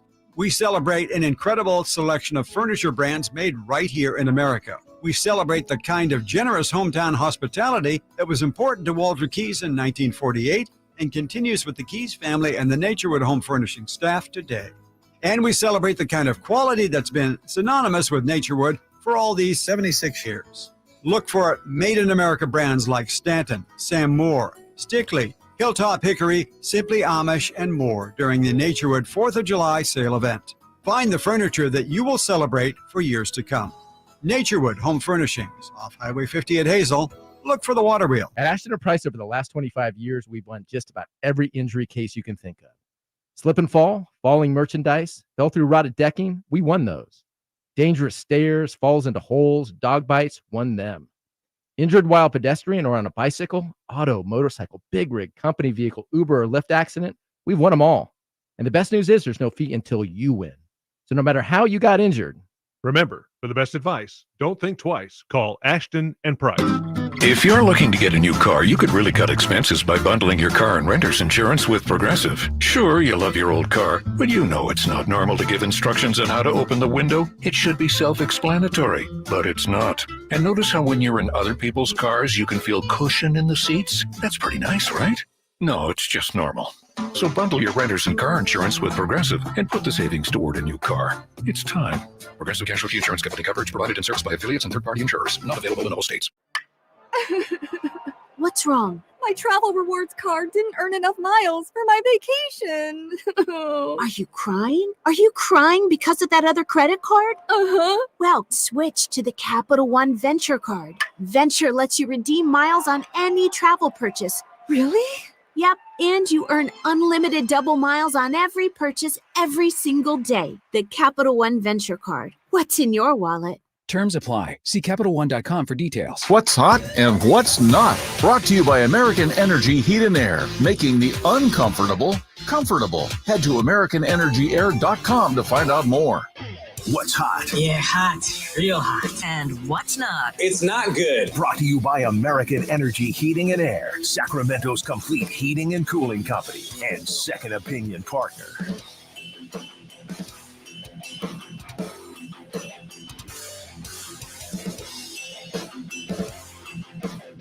Hey, Chris.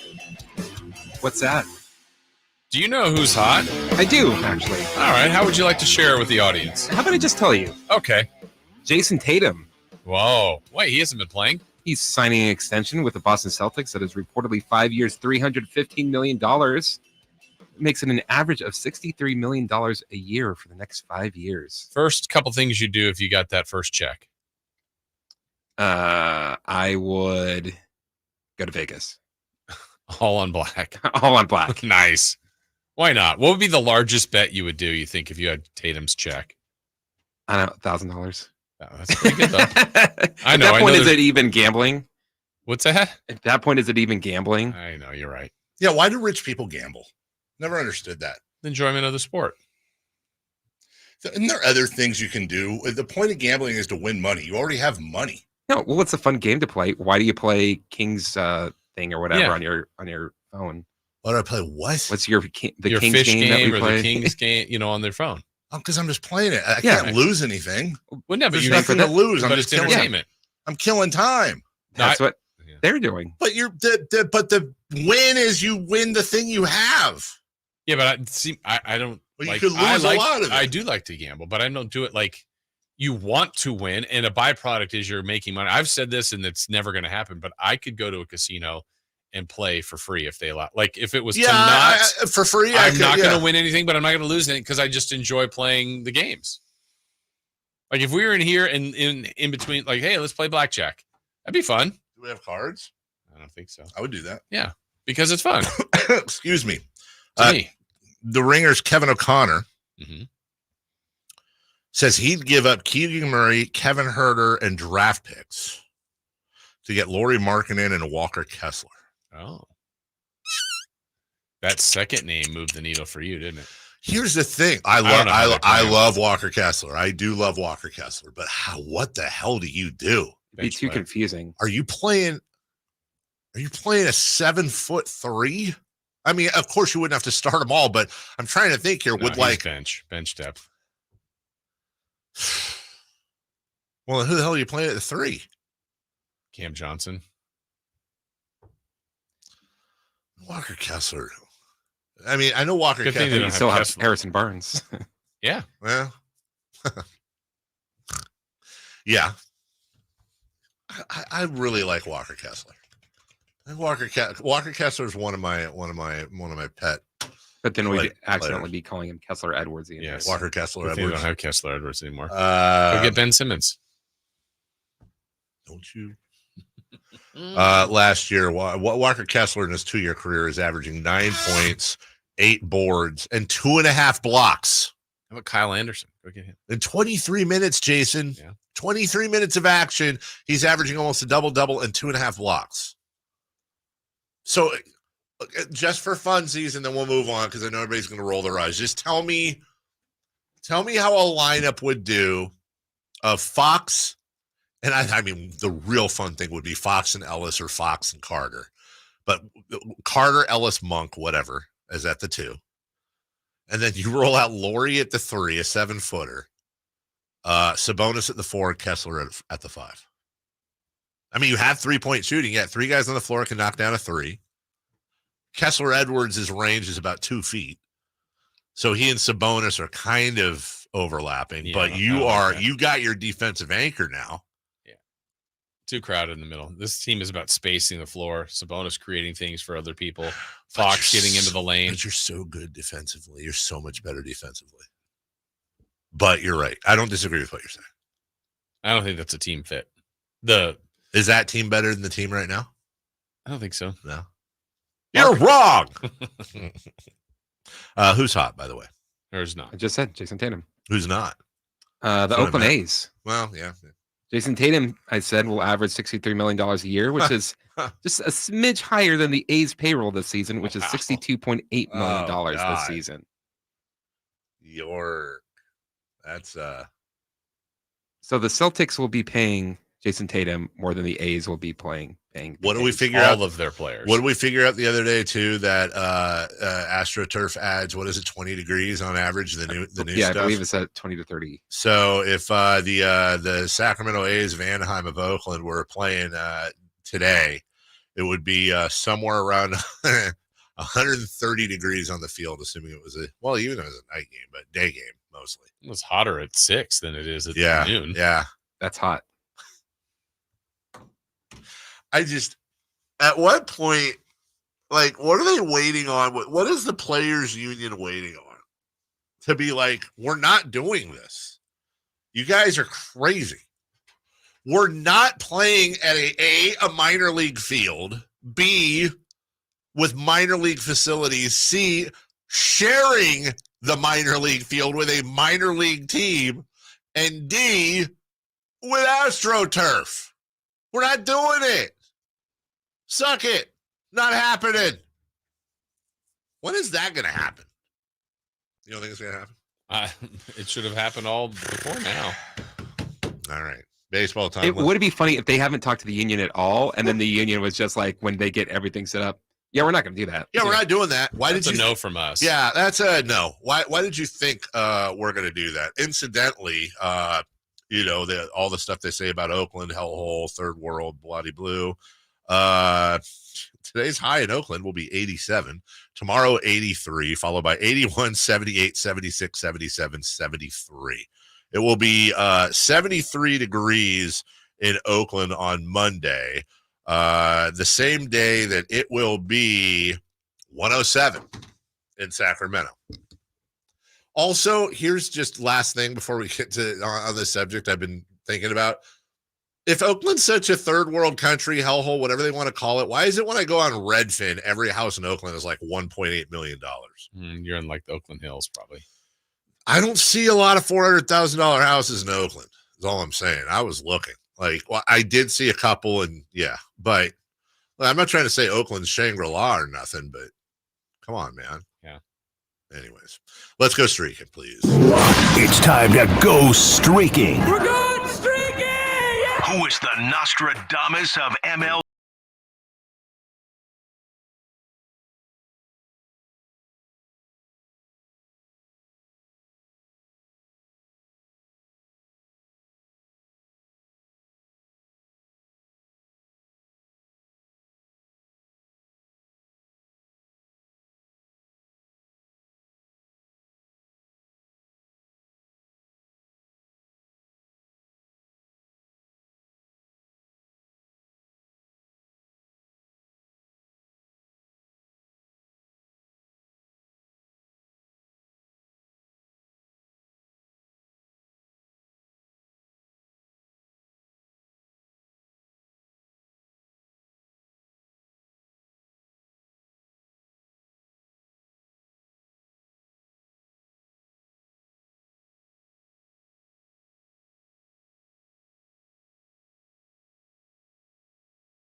Dollar for Dollar is funnier. I don't disagree with you. I think Major League's a better movie. Better story. I agree with that. And wasn't it Major League 2? That was the one that was like, I'm old enough. Jason just quoted Major League 2. Ow. I remember the trailer for Major League because that was like baseball year. That was because I think Major League, Bull Durham, and Field of Dreams all came out within like a year or two of each other. I do. That's probably about right. Yeah. And I remember that Wesley Snipes, Tom Berenger, Charlie Sheen are all sitting in the restaurant. And one of them says, that wouldn't have been out in a lot of parks. Name one, Yellowstone. But that was never in Major League. But I think they put it in Major League 2. I know they put it back in. It was in the promos. You're right. Yeah, the trailers. It was. That was one of the funniest lines of the trailer. And I remember seeing the movie and going, well, I was waiting for that. Yeah. Well, I didn't have. It's still a good movie, though. Right. It's a great movie. Takes me back. I'm going to take from the Cardinals today, Mason Wynn. Mason Wynn. Hey, that's my guy. Yeah. Mason Wynn. Win, buddy. Yeah. How about you there, Chris? I will try to use Adley Rutschman again. Adley Rutschman. Okay? Is he playing? We'll see. I haven't saw any news that he's hurt. Okay. Well, he's probably not playing. There we go. It's Chris. Final hour coming up. In the final hour, let's reset everything going on with the Sacramento Kings. What trade will they end up making? Monty and Devin Carter are both going to speak today. What do you want to hear from the Rook? Dan Rusanowsky, play-by-play voice, Sharks, coming up at 9:30, and then Crosstalk and Celebrity Birthdays, a Jason-less finish to the program. All coming up right after this. The Sacramento Kings play here. He's got the triple. Sacramento takes the lead. Get your Kings fix all season long right here on your home of the Sacramento Kings, Sacktown Sports and SacktownSports.com. I didn't ask to be thrown in the streets with nowhere to go. I didn't think I'd survive. But I did ask for help, and Covenant House was there for me. 1 in 10 young adults will experience a form of homelessness this year. For these kids who didn't ask to be put in this unthinkable situation, Covenant House is there. Covenant House helped me break the cycle of homelessness in my family. They gave me the love that I needed. Over 2,000 young people will sleep safely in a Covenant House bed tonight. When youth who are experiencing homelessness have a hot meal, a safe place to sleep, medical care, and love, they can overcome heartbreaking challenges and have a brighter future. They just really genuinely just wanted to help me succeed, and I'm succeeding. I'm a speaker, I'm an author. Covenant House really helped me and really helped mold me into the woman I am today. If you or someone you love is asking for help, go to safeplacetosleep.org today. 18 number one. What was I thinking about? Countless ACM and CMA awards. Sold out world tours. And now Dierks Bentley is coming to Sacramento for Country in the Park 2. September 28th at Hard Health Park at Cal Expo with Parmalee, Dasha, Kelsey Hart, and more. Plus line dancing, food trucks, and more. Tickets available now at CITBfest.com. Brought to you by Bonnie Electrical Heating and Air and the U.S. Marines. Elk Grove Kia and Elk Grove Auto Mall is under new management, but you can still expect that same 5-star experience. Celebrate 4th of July in a 2024 Kia Forte for only $169 a month, or get 4.99% APR for 72 months on a new Kia Seltos. Come take a test drive Elk Grove Kias in the Elk Grove Auto Mall and online at elkgrovekia.com. Forte lease plus tax, $4,999. Do it signing $0 security deposit, 10,000 miles per year, 26 per mile excess, 5 available. Seltos offers $16.06 per month per $1,000 financed. No down payment required available on approval of credit. Ends July 8th, 2024. Imagine the most beautiful panoramic setting. Endless waves crashing on a beach, kids playing in the park. Now, right smack in the middle of your perfect picture, imagine just one piece of litter. It doesn't fit, does it? And it simply doesn't belong anywhere. Certainly not in California. Not even one piece. Good news? If we work together, we will change it all. Clean California. Zero litter is the goal. CleanCA.com. KHTKAM HD1 Sacramento, KYMX HD2 Sacramento. From the Power Business Technology Toshiba Studios. This is Sacktown Sports. The Carmichael Dave Show. He's on the microphone when he's not on the microphone. He's playing a song, and when he's not playing a song, he's on the microphone. And then with Jason Ross. No, he didn't. Yes, he did.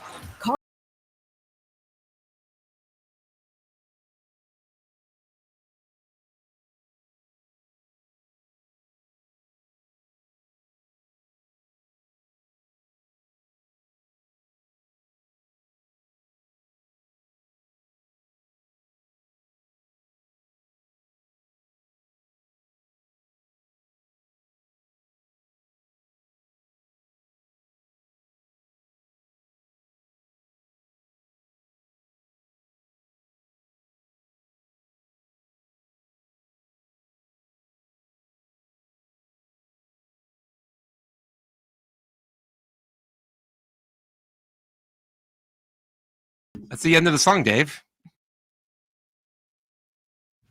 What? I said that's the end of the song. Seriously, it's been playing that long? Here's what happened. And you guys got in a fist fight in the hallway. Well, yes. Jason and I remember. Here's what happened with me. This is always which is worse. Because it's 9 a.m. It's a Tuesday. It's the only day of the week when people show up at the office, pretty much. There's always some sales meeting or something. Which is worse? You know you have to be back in your seat, but there's somebody walking towards the door, and all our doors are locked here. You have to have a key card. So I see them. I know they're coming through this door. So I got to hold the door open. I feel like I have to hold the door open and wait for them to walk up. Or you're the one walking up. You see the person holding the door. You're fairly far away. And you're like, just go inside, dude. I have a key card. I don't want to have to increase my pace. Would you rather be the door holder or the door runner? Door holder. I think you're right. I think it's okay if they're far enough away where the door would close before they got there that you can go in. Is there an acceptable distance where you see somebody that you know is coming in the door that you could just go in and they know you saw them? Yeah, but unless their hands are full of stuff, then I think it's that no matter what. But if they're just walking in with, they work here. They're like at the other side of the parking lot, basically. Then you go in, the door will completely close. You'd be halfway up the steps. I don't think that's rude. But if it's like they're within, like the door would have just that's not cool. Also, we've started playing this game now in the studio where we'll get an email anytime somebody has a birthday. I swear to God, 5 out of the last 6 birthdays, it's like, happy birthday, Cheryl Johnson. Mm-hmm. And I'm like, I feel terrible. I've never seen this name before in my life. It's not like there's 1,000 people that work here. Right. I don't know who these people are. I feel like anytime somebody joins us, you held the door for might have been. They should join us, and there should be an email complete with like a bio. Oh, Cheryl Johnson. She showed up a few months ago. She's in sales, and she has 2 French bulldogs and enjoys kayaking. Right? Get to know your coworkers. Much like the What King. would your bio say? Well, you mean like if I was joining? Mm-hmm. It's Carmichael Dave. He's from Carmichael. He loves sports. He has 2 Frenchies and 2 kids. And a wife. Sorry, I just realized that. Also, he's married. You just realized you're married? I just realized I'm married. 17 years this month. Wow. Set the screen. What is 17? Oh, it's a big one. Is it? Yeah. Is that wood? Wood's 5. 17 years, there's no wood. There's, you know what I mean. No, I mean, you know what I mean? Diamond's like 25, isn't it? Probably. Yeah, well, Diamond is 75. Is it really? I ain't making it that long. Who are the Kings going to trade for, Jason? Markkanen, Levine, Kuzma, Ingram, or none of the above? Not who you want, what you think. Ingram. I think you might be right. Ingram's certainly the favorite right now, isn't he? Based on what? Shams? And a few others? I just think of fit, need, what it would cost. I don't know that officially, but I think that they all have question marks to me. I think Ingram and Markkanen fit in probably the best. I think Kuzma is the least to give up. Mm-hmm. Best contract. Levine's the worst contract. Yeah. I think Kuzma's the worst of the players. He's not bad. I mean, I think there's question marks on Levine's health. I think actually we went through it earlier. Markkanen and Ingram have missed a lot of games too. Kuzma's been the most durable. Yes. And then maybe the other part of the question is, so if they go 0 for 4 on this, like what? Like, I'm not saying run it back. Can you get Kyle Anderson? Can you get, something else where you're like, okay, it's not 100% of the team that's coming back. And, I would say the majority of social media, I don't know if the majority of fans, there's a difference here because they're both fans, but if the Kings came back with a lot of the same team, do you think the overall consensus would be upset, or is that, I know social media would. If the Kings ran it back, you're saying? I'm saying close to the same. I mean, there's already a couple of subtle changes, but I mean, maybe let's do Cam Johnson. Somehow they signed Cam Johnson or traded for him and he's starting. I think the overall consensus would be. Yeah. But I'm not also entirely sure that's a bad thing, as bad as people are making it. Like, you just want so I would say people in Philadelphia are excited. The Sixers are a different team. Yes. I don't know if they're better. They might be. Either. Clippers were excited when they got Paul George too. And they've changed it. They're going to be different. I doesn't mean they're better. So they've clearly identified at the moment that they want to build around seemingly Fox, Sabonis, Monk, and Murray. Mm-hmm. Well, that's what you identify. And then the other stuff is it's important. It's the periphery, though. Yeah. But, is it possible that if they kept Kevin Huerter, could he have more of a year 1 than year 2? Sure. Yeah. Could he regress? Sure. Could Barnes be worse? Absolutely. Could he have there's a lot of woulda, coulda, shouldas. Say what you want about Harrison Barnes. He plays every game. Right. He shoots about 40% from beyond the arc. There's good things. And he usually gets the first or second toughest defensive assignment. Yeah. I agree they have to upgrade, but. Yeah. So if they, don't do one of these things, which is all exciting to me, like what could this be? What would they look like? But we don't know what all is in place here. And, a lot of people are excited about OKC, which I get it because they've got the group that they played that's coming back. Yeah. And they added Hartenstein and Caruso. Yeah. Does it make him better? Seems like I think it does. But we don't know. No, we don't know with certainty. You never know. Right. Like, again, it'll go back to, and then maybe it was short enough term, but like the Phoenix Suns added Kevin Durant. They've been okay. The Dallas Mavericks until this last year had Kyrie Irving, one of the great. He's okay. And then they got to the final. Like this year it paid off. You don't know. The Knicks' big move, Jalen Brunson. Yeah. He's okay. Oh, boy, is that an overpay. Oh, my gosh. He's great. So you don't know. Big time overpay for that Jalen Brunson kid. Yeah. That's fine. That's your win, New York. Good luck. And then here he is. You said of the Markkanen, Ingram, Kuzma, Levine, that you and I both agree Kuzma probably the worst player of the 4. Again, and he's not a 1. Like right. He would be an upgrade, I think. But let me ask you this: take away the contracts, and let's say it's the exact same cost to acquire. Okay. Are you still grabbing Zach LaVine over Kyle Kuzma based on if the contracts are the same? But I'm saying but the playing time isn't the same. I'm asking in the past, correct. I'm asking you. I would take that risk. Is Zach LaVine's lack of durability enough to put him behind Kuzma, or would you take that risk? I would take that risk. Now, the biggest risk is health, but no, I don't know if the bigger risk is health with a contract. So there's 2 major marks to me against LaVine. Talent-wise, if he's on the floor, I think he's great, but you got to be on the floor. But again, here's the argument. Like, being on the floor is really important. Harrison Barnes has been on the floor. Yeah. He's not killing them, but they're not elite at that position. No, they are not. And that's probably that. Again, 2 and 3 are our biggest places to up. I say 2, 3, or 4 because again, I think ultimately I'd like to see Keegan at the 3. Okay, that to me he's a 3. Right. He's more. He can play both, but he's more a 3.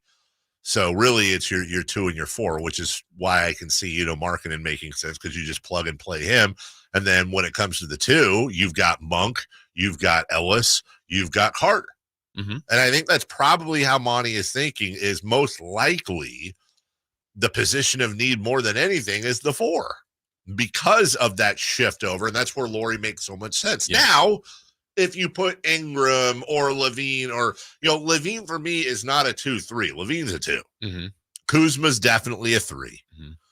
3-4 or 3? 3-4, but kind of like Keegan. Yeah. Exactly. Markkanen's a 4. Markkanen is a 5. Yeah, Markkanen's a 4-5. Yeah. He ain't a 3, although like we talked earlier, that'd be interesting. But and then Ingram's a 3, 2-3? 2-3. 3-2, yeah. How tall is Ingram? It's like 6'8", maybe? Is he that tall? I could be wrong, 6'7"? No, you actually might be right. I don't even know how tall he is. I know the range of how tall he is. Also coming from New Orleans, too. Yeah. Why would you want to leave that? Brandon Ingram. Man, they just got DeJounte Murray, too. I forgot. Yeah, he's 6'8". Wow. Okay. 6'8", 190. So, yeah. I mean, I don't think I ever want to see him play in the 4. Right. But they all come with question marks, right? On different levels. Yeah. Contract, durability. Yeah. The contract positive for me on Ingram and Markkanen is what their value is today, but it's what their value is going to be as a re-sign. And then, this probably wouldn't go over that well, but let's say you got one of those two, Ingram or Markkanen. Okay. I guess there's still a chance, and I don't know what capital you're giving up, but there's still a chance to not re-sign them. I don't love that. I don't love it either. You could do a sign and trade or something later. You're like, yeah, this didn't work, or we don't love this direction. You're not trapped. No, but I don't. Generally, if you're trading for that player, you're doing it because you're going to be able to keep them or want to keep them. Also, why are the Pelicans Why are the Pelicans trading Brandon Ingram? Is it because they got Murray? And now it's Murray, McCollum, Zion, yeah. like Herb, like they're going to have to start paying some people. Like again, why didn't they keep Valanciunas? And here's they're saying they need a center. Like there's probably some salary issues here. Future salary issues. I keep going to the Pelicans page and I keep going back to Herb Jones. Well, also for them, I keep thinking about Zion now. Like he was starting to look really good this year. What if that was the deal?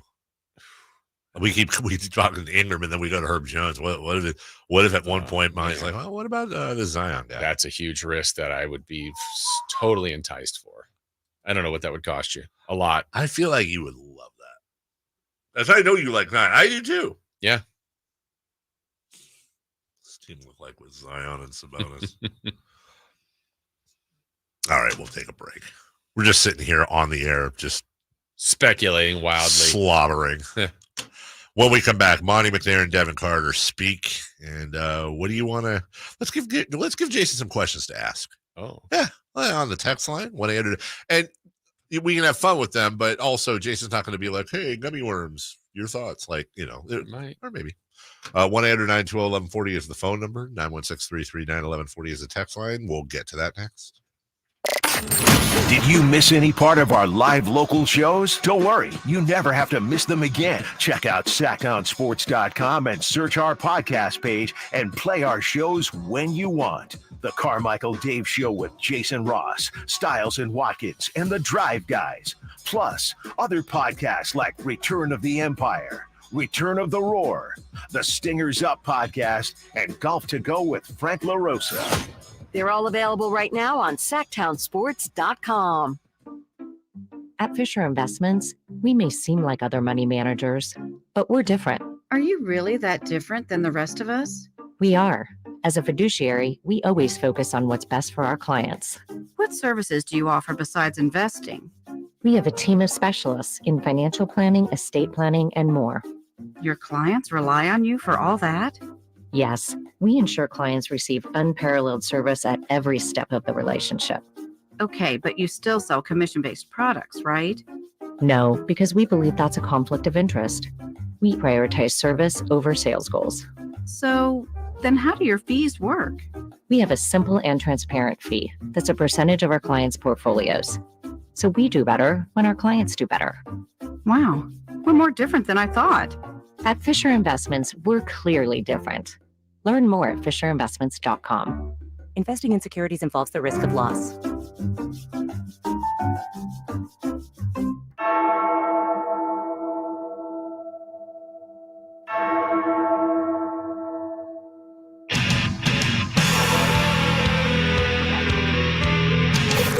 Waking you up with the best in local sports. They just make it interesting, you know? It's the Carmichael Dave Show with Jason Ross on Sacktown Sports.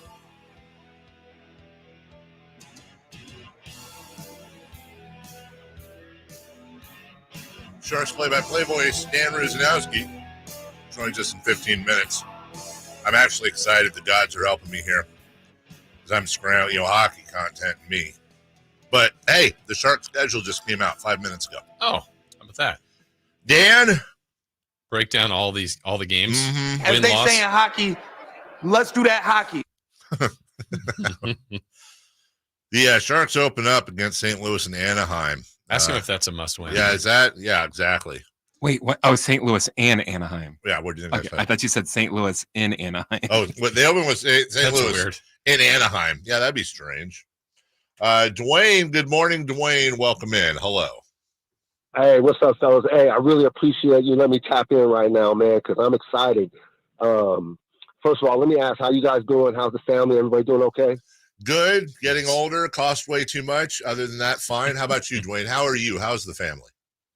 All good, man. Join the club. I'm on the same page as you guys, but you know what I'm saying? We're proud of what we do every day for our family, and you know what I'm saying? That's a good feeling. So everything's good. But I really want to just put my opinion in there. I think it's Lauri Markkanen, man. We're right there. You know, that guy's athletic. He's got game off the dribble. He's long.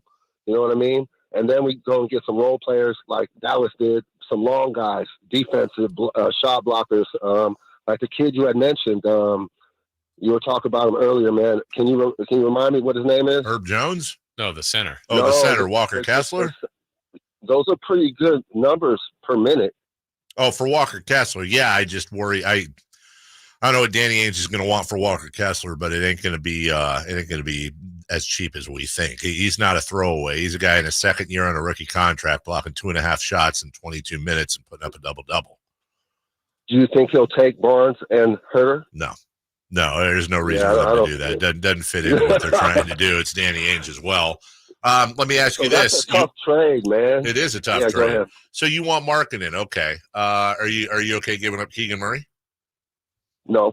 Okay. Well, not a chance on the planet. I'm keeping Keegan. Then you're not getting Markkanen. So I'll tell you why. You see, that's where the GMs come in, man. Hmm? You know, you got to be a dope GM. You got to be a killer, man.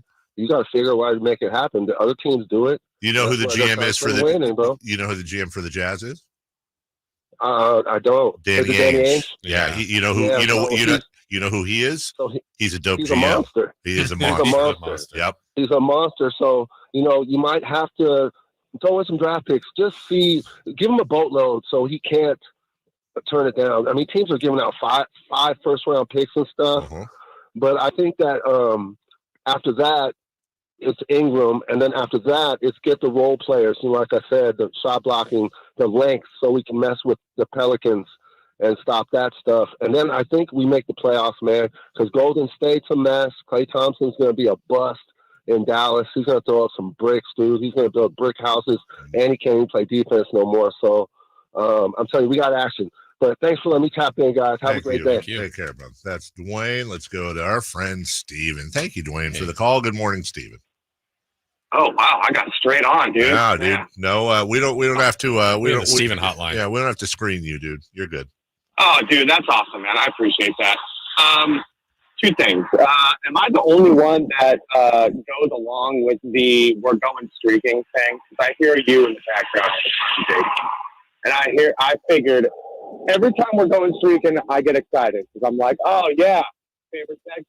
And then we get to repeat it over and over again. I think so. I think he's actually streaking in the background. Yes. Yeah. I freaking hope so. I'm gonna have to switch over to YouTube to see that. Hey now. All right. So here's my serious question. Seriously, we talk about switching Keegan to the 3 or the 4. We talk about Domantas Sabonis switching to the 4 or the 5 and stuff like that. This might be a really dumb question, but hi, here I am. What do they want to play? What do they feel like they are good at? Because I understand that the training staff see the skill set within a player and they adapt that. I'm sorry if it's windy.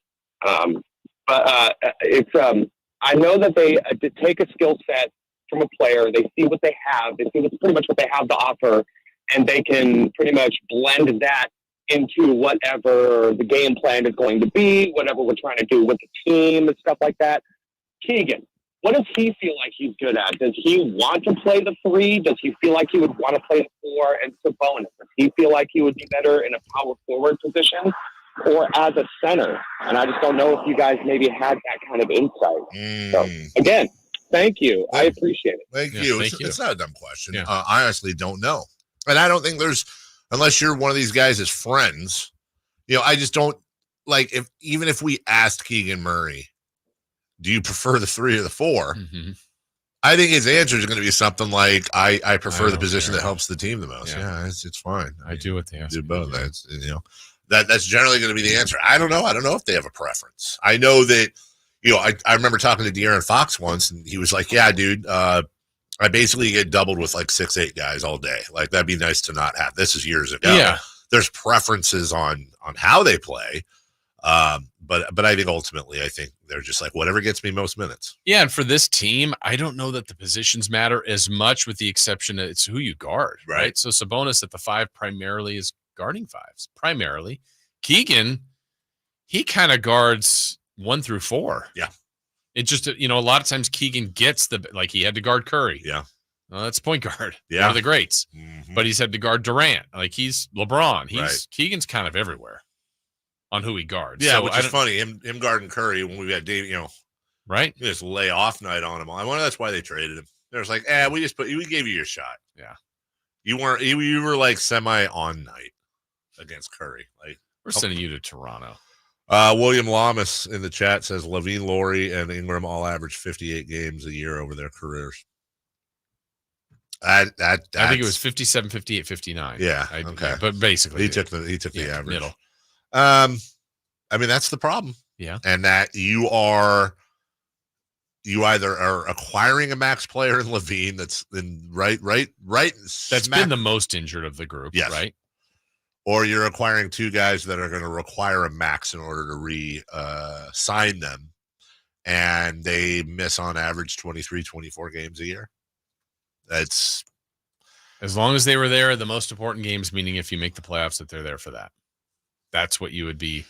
But they're there for the playoffs. But then are you? It's the chicken. Are you the 8 seed? Or you play in because they didn't play as much? Right. What could you have been? Devin Carter. What are you going to ask him? Hold on. Let me throw out the bingo card and see. Because some of these you got to do right. What thought process when your name got called out by Sacramento? What do you remember your time in Sacramento when you lived here? Yeah. How cool is it to have your dad coach this team? I'll definitely ask about that. Before you got to ask about that. We saw your TikTok video. Explain it. There was something I remember that his coach said that I wanted to ask. Oh, when Coach English said, I was there with him and he got picked 13th. That's the lottery. And he was seething. Yeah. Because of really? Are you marking down the 12 teams? Ask him if he's got them memorized yet. Yeah. That's a great question. Also, you should ask him about the comparisons. Yeah, that your coach came on our show. What was it? Drew Holiday. It was like Tony Allen with offense. Drew Holiday. Derek White. Did we hear? Yeah, Derek. Yeah, it was Derek White, but he actually thinks it's more of a Drew Holiday. Yeah. And then did he also say Doug Christie? Yeah, John Rothstein. John Rothstein came on and said Doug Christie. Who would you compare yourself to? I'm giving you all your questions. Yeah. What else? You've got Mount Carter more. Ooh, Linda, Gary. Rest in peace. Jimmy for sure. He's still alive. Yeah. Quincy. Yeah. Carter Quincy. Is there somebody with a first name Carter that's big? Yeah, maybe not. Carter. Now we'll get back to that. Anyways, you've got to ask him the token. What have you heard about the Kings fan base or something fan base related? I saw our guy Mike Tavares out at the airport accosting him with the Crown Downtown shirt. That's a tradition. Hey, wear this. What's better, a friar or a monk? Ooh, that's an excellent question. Hey, we've got Malik Monk on this team. Which is better, friar or monk? Yeah. What's the first thing what's the first silly thing you're gonna buy with your contract? Whoa, and of course what are the Sacramento Kings getting in Devin Carter? Yes. Got it. I mean, that's out of the grab bag. Yeah. We'll take a break. When we come back, Dan Rusanowsky, play-by-play voice of the San Jose Sharks, will join us. The number one pick in the draft is a member of the Sharks now, plus the schedule just came out. So listen to me try to get through a hockey interview with the great Dan Rusanowsky without embarrassing myself. We'll do that next. Harrison Barnes plays here. Harrison Barnes drives it, hammers it. The Black Falcon soaring into the night sky on a Monday evening in Northern California. Sacktown Sports is your proud home of the Sacramento Kings. Summer. What's not to love? Well, maybe not the scorching temperatures. Every day can't be 75 degrees with a breeze. So I went to Kohl's and stocked up on looks that'll keep me and my husband cool all season long. I got 20% off already great prices on linen dresses, cute jumpsuits, and comfy polos. Plus, I saved $15 because I spent over $75. And I earned Kohl's cash. So bring on the summer heat. We're ready to weather it in style. All thanks to Kohl's. Select styles. Offers end July 7th. Some exclusions apply. See store or Kohl's.com for details. Welcome to Staples, young man. Tomorrow's my big day. Big day? First grade. Aw. Well, Staples has crayons, markers, glue. I need a laptop. Oh, yeah, sure. With Staples Hot Deals, you can save up to $300 on select PCs for school. Wait. The finances are mom's department. Right. I'm looking for performance, like a Core i7 processor. Boy, first grade has really changed. Tell me about it. Save big on tech for school with super low Staples Hot Deals. Right now, get up to $300 off select PCs at Staples. Ends 8/24. July 4th savings explode at Maida Chevy with $12,000 off MSRP on every new Silverado half-ton Turbo Max in stock after rebates. $12,000 off every Silverado LT Turbo Max at Maida Chevy with at least 5 at this price. July 4th savings up to $12,000 off Silverado exclusively at Maida Chevy at MaidaChevy.com. Sacramento Silverado headquarters. Together, let's drive. Not available with special financing, leasing, some other offers. Must trade in 2010 model year or newer. End 7/31/24. Made a great deal at Maida. Are you tired of your tee shots ending up in the adjoining fairway while the rest of your foursome is hitting it down the middle? Well, experts will tell you that being properly fitted for golf clubs will help you strike your drive center cut. The Hagen Oaks Player Performance Studio and its team of trained PGA professionals are ready to help you get rid of your banana balls and duck hooks. Hagen Oaks Indoor-Outdoor Player Performance Studio fittings are available 7 days a week. Make yours today by calling 916-808-2531. That's 808-2531. Only one radio program captures the excitement of hunting and fishing as it happens. The award-winning California Sportsman with Sep Hendrickson. Only California Sportsman takes you where the action is, live on the water, live in the blind, and live with the top pros and experts in outdoor sports. California Sportsman with Fishing Hall of Famer Sep Hendrickson is your premier destination for all things outdoors. Sep's Saturday Morning Outdoors. Ultimate Bass and California Sportsman, 5 a.m. to 8 a.m. Saturdays on Sacktown Sports 1140. Hello, Sacramento. I'm Emran Pilati, owner of True Sports Cards and Collectible Store here in Rockland, California, and the host of the True Sports Cards Show that airs right here on Sacktown Sports 1140 every Saturday from 10 to 11 a.m., where we discuss the latest trends, hottest products, and deliver exclusive interviews with other industry leaders. And don't forget to visit our shop, True Sports Cards, at 6661 Stanford Ranch Road in Rockland and see what we have for all your sports card and memorabilia needs. Whitey here, reminding you that not all gas grills are created equal. Bring out all the delicious flavors in your grilled meats with the amazing Napoleon Prestige and Prestige Pro line of outdoor cookers. My Napoleon Stainless Steel Pro Series gas grill has turned me into a grilling pro with features other grills cannot match. They're built different, built better, built to last. Made with premium stainless steel that boasts quality and a lifetime warranty. I may never want to cook indoors again. Napoleon grills and accessories are now available at your nearby Amy's, Ace Hardware in Sacramento, and now El Dorado.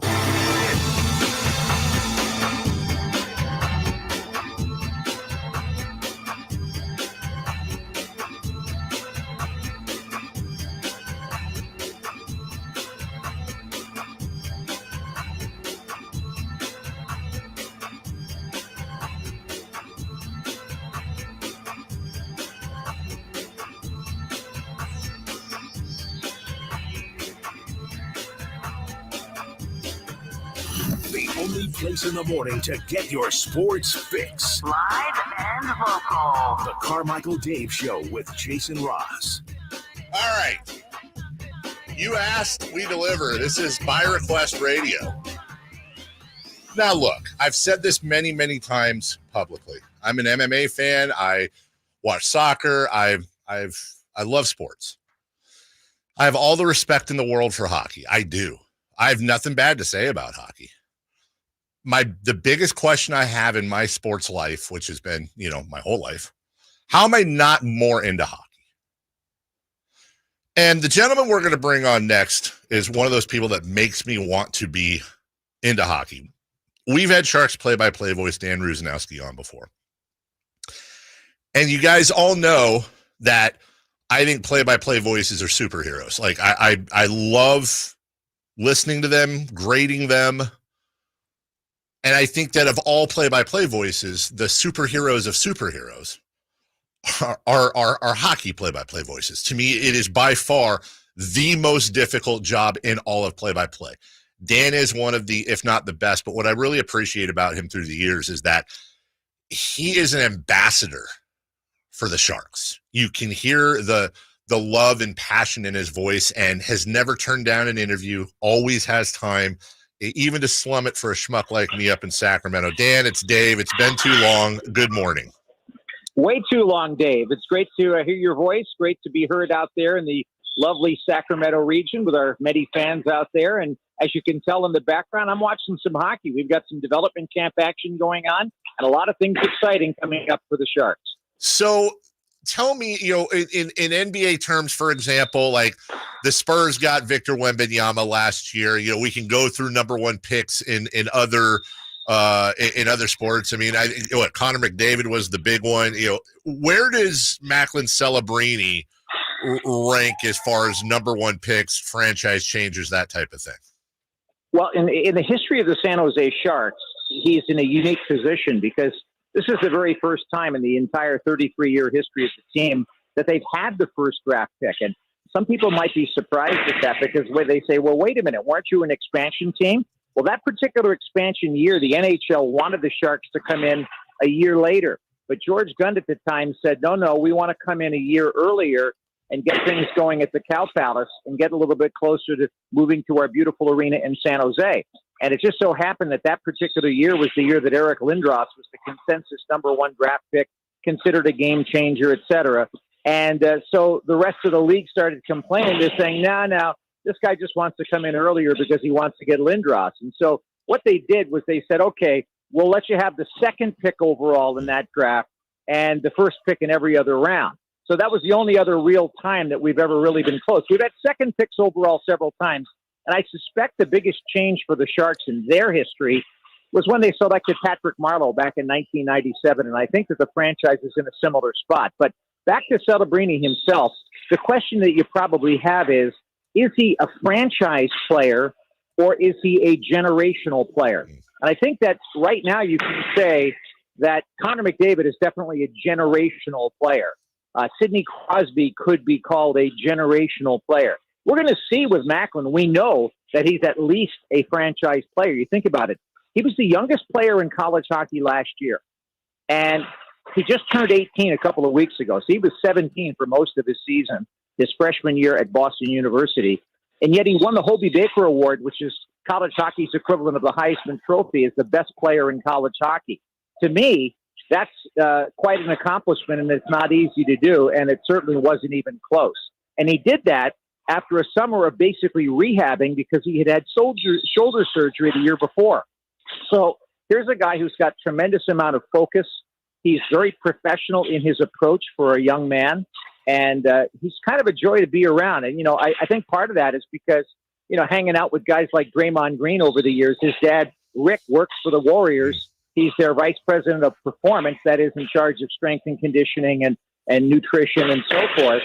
And so he's been around pro athletes all of his life. In fact, Draymond went out to watch Macklin play in Chicago when he was still in high school before he went to Boston University. So you can imagine the hoopla when NBA players came in to watch a U.S. Hockey League game, a junior game in the Chicago area. So that's the kind of atmosphere he's lived in. And I think that that's one of the reasons why at this age he's so mature and is so able, if he chooses to do so, by the way, to turn pro this season. And I got a feeling he's going to do that, but we haven't gotten that official word yet. That's what I was just going to ask you as we're talking to Sharks play-by-play voice, Dan Rusanowsky. So you have the number one pick in the draft, franchise player, generational player, we'll see. But there's a non-zero chance that he returns to school next year, I guess. How Your gut is that he turns pro. He's playing for San Jose next year. But if he goes and stays in college, should I say stays in college, is that like, how does that work in hockey? Is that like a total disaster and everyone freaks out, or is it understandable he needs more seasoning, et cetera? Well, among people who are in the game, it's totally understandable. I mean, that last season, the Sharks had the 4th overall pick, and they took Will Smith out of Boston College. And Will Smith went back to Boston College for another year, and he's chosen after that season to turn pro and become a member of the San Jose Sharks organization. So he's definitely going to be here. But the way it works in college is you hold his right effectively for the 4 years that they're in college. The rules are a little arcane. It's a little bit different if you're a junior player or if you're a European or if you're a U.S. college player, depending on where you are. But basically, the Sharks have a really good reputation. They have a really good relationship with Markkanen and his family. And so if you look at the history of NHL first overall picks, over the last 20 years, there are only 3 off the top of my head that didn't directly go to the NHL that season. That most recent one is Owen Power, who plays for the Buffalo Sabres. He decided to go back to the University of Michigan for a year. Mm-hmm. And after that, he ended up turning pro at the end of that next college season. So that's a possibility. There's another player, Nail Yakupov, who in 2014 was drafted 1st overall by Edmonton. And in his situation, he never actually made it to the NHL full time. He had a couple of seasons where he showed some promise, but he went back to Russia, and he ended up going back to Russia full time. That's where he's playing now. And the third one is a veteran, Eric Johnson, who's now playing so many years later for the Philadelphia Flyers. He started out his career 1st overall, decided to go to the University of Minnesota for 1 year, and then he turned pro the next year. So I think if you look at the history, everybody else went directly to the NHL and stayed there. I think you might see some situations where a player will get a couple of games in the American Hockey League. But to your point, none of that is a disaster. None of that hurts anybody because, in general, a hockey player, even one as talented as Markkanen, doesn't even begin to start to, shall we say, marinate and become into his prime years for about 2-3 years anyway. So you have to see that process. It's a long one. But, we saw it with Patrick Marleau. He came directly to the NHL and developed here and became what I think is a great Hall of Fame player. His number's retired. I'm looking at his retired number right now here at the rink. And so Macklin's got all of that ahead of him, as does Will Smith, who's also coming to training camp this year. Dan Rusanowsky joining us. So you've got Smith, you've got Celebrini, and then one that I think is worth talking about here. The Sharks trade up day before from 14 to 11, and Mike Greer, the GM, said he never expected in that situation for Dickinson to fall that far. You got a defenseman coming in, Sam Dickinson, who most thought would go prior. So when you look at this prospect pool for the Sharks, even if wins and losses wise last year, it wasn't great, obviously, golly, they seem to be loaded. Well, right now, I think the Sharks are in the top 4 rated by a lot of experts as having top 4 prospect list now. And that's a big, big improvement over the last couple of years. When you're at the top of the league for 20 years, as the Sharks were, right at the top, among the best performing franchises of all. They had Joe Thornton and Patrick Marleau. They had, all of those great players, Pavelski, Logan Couture, who's still here, Marc-Edouard Vlasic, et cetera. And so they were getting draft picks in the 20s, 27, 28. 1 year they were the President's Trophy winners, so they had the last pick of the first round. And they traded a couple of those picks in order to try to get over the top, as teams do, to get to the promised land. They made it to the finals once. They made it to the conference finals a whole bunch of times, but unfortunately never quite captured the Stanley Cup. But now they're in the process of retooling and rebuilding all that. And so it took a couple of years to get the pool going, but Mike and his staff have done just a tremendous job. I think, the player you're talking about, Sam Dickinson, who the Sharks took 11th overall, I think he is going to be an outstanding defenseman in the NHL. And I'm really amazed that he was still there. There were a couple of guys that the Sharks wanted that were defensemen, and you never have enough of those guys. There was another one, Zane Parekh, who played in Saginaw of the Ontario Hockey League. He's a little bit smallish, and the Sharks have a couple of guys that are offensive already in the organization. There's a kid named Luca Cagnoni For all of you Italian restaurant fans, he's going to be a fun guy to watch. Not the biggest guy, but very offensive defenseman. So that's the kind of guy that Perek was. And then there's another guy who's a really solid player from the University of Denver and from Southern California, I might add. His name is Ziv Buyam. His family comes originally from Israel, which accounts for the unusual nature of his name. But he's somebody that is also going to be a very good player. And I think it came down to those three players for the Sharks to select. But the difference is Mike Greer wants guys that are really tough to play against, big and strong, game size, can skate, can make plays. And the difference, I think, is that this kid Dickinson is 6'3", and he's very solid for an 18-year-old, and he's only going to get better. So I think that they really made a great selection with that 11th pick. That's play-by-play voice Dan Rusanowsky lending his knowledge. A lot of excited Sharks fans in the area. And, Dan, I know during the season, obviously, your schedule tightens up, but I hope we can check in with you again on what seems to be a very exciting horizon for the San Jose Sharks. Well, Dave, you know as well as I do that we've always had a great relationship with the Sharks and the station. And, you know, anytime that you want me on the show, I'll be there. But we hope to be seeing a lot more of you in the coming season and look forward to a lot of great games. So schedule's coming out, if I'm not mistaken, today, if it hasn't already. And so we will see exactly what it looks like. But for us, we always look at the road games first to find out where we're going. But bottom line is that all 82 games are just great fun and great excitement for everybody to enjoy. So we're looking forward to bringing it to you on the radio. Well, Dan, we got to go, but I can tell you via our mutual friend Brody Brazil, you guys are going to open at home October 10th against St. Louis, October 12th at Anaheim, or at home against Anaheim. Your first road trip, Tuesday, October 15th, at Dallas, then at Chicago, at Winnipeg, back home for one against Colorado, then Anaheim, LA, Vegas, and Utah on the road. As a matter of fact, I'll screenshot this and text it to you. Love it. Love it. Thanks, Dave. Appreciate it. Breaking news. You got it, Dan. Appreciate you. Take care. Okay. Bye. Schedule's out, baby. Got it right here. I'm going to send that to him right now.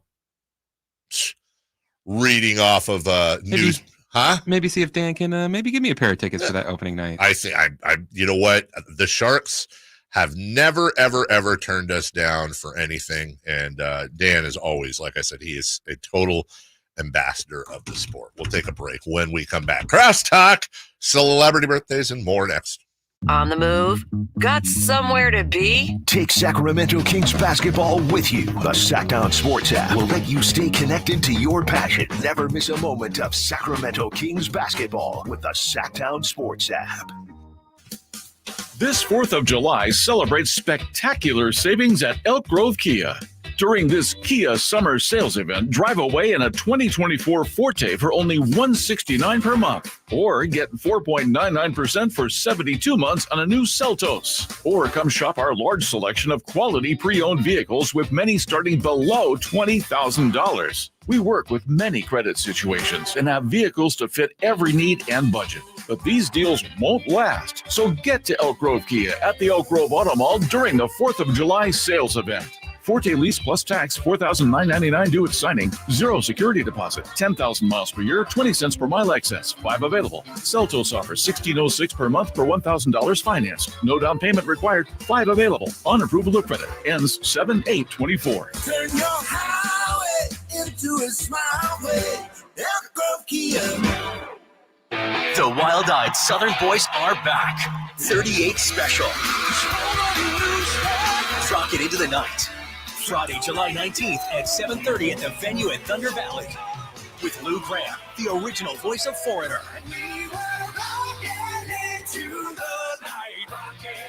Tickets on sale now. For tickets, visit ThunderValleyResort.com. Don't miss 38 Special live. Hey, it's Carmichael Dave for American Energy Heating and Air with a question. Have you recently had a technician diagnose your HVAC system? You were a bit surprised at how much it cost, or did something seem off about their quote? Because at American Energy, they take pride in giving you honest, straightforward solutions to get that system up and running. Have their qualified technicians come out and give you a free second opinion. It's free. You got nothing to lose but some dollars off of that original quote. They're making the uncomfortable comfortable. They've been doing it since 1981, serving the greater Sacramento area. A+ with the Better Business Bureau. That's why they keep having customers coming back for more and more and more. You can call them and set that appointment at 916-520-9990. That's 916-520-9990 or AmericanEnergyAir.com. Call 916-520-9990 now. Imagine the most beautiful panoramic setting, endless waves crashing on a beach, kids playing in the park. Now, right smack in the middle of your perfect picture, imagine just one piece of litter. It doesn't fit, does it? And it simply doesn't belong anywhere, certainly not in California, not even one piece. Good news, if we work together, we will change it all. Clean California. Zero litter is the goal. CleanCA.com. It's time for the news of the day. The latest headlines, the biggest stories, hard-hitting analysis. Yeah, this is none of those things. And now, Here's Carmichael Dave and Jason Ross.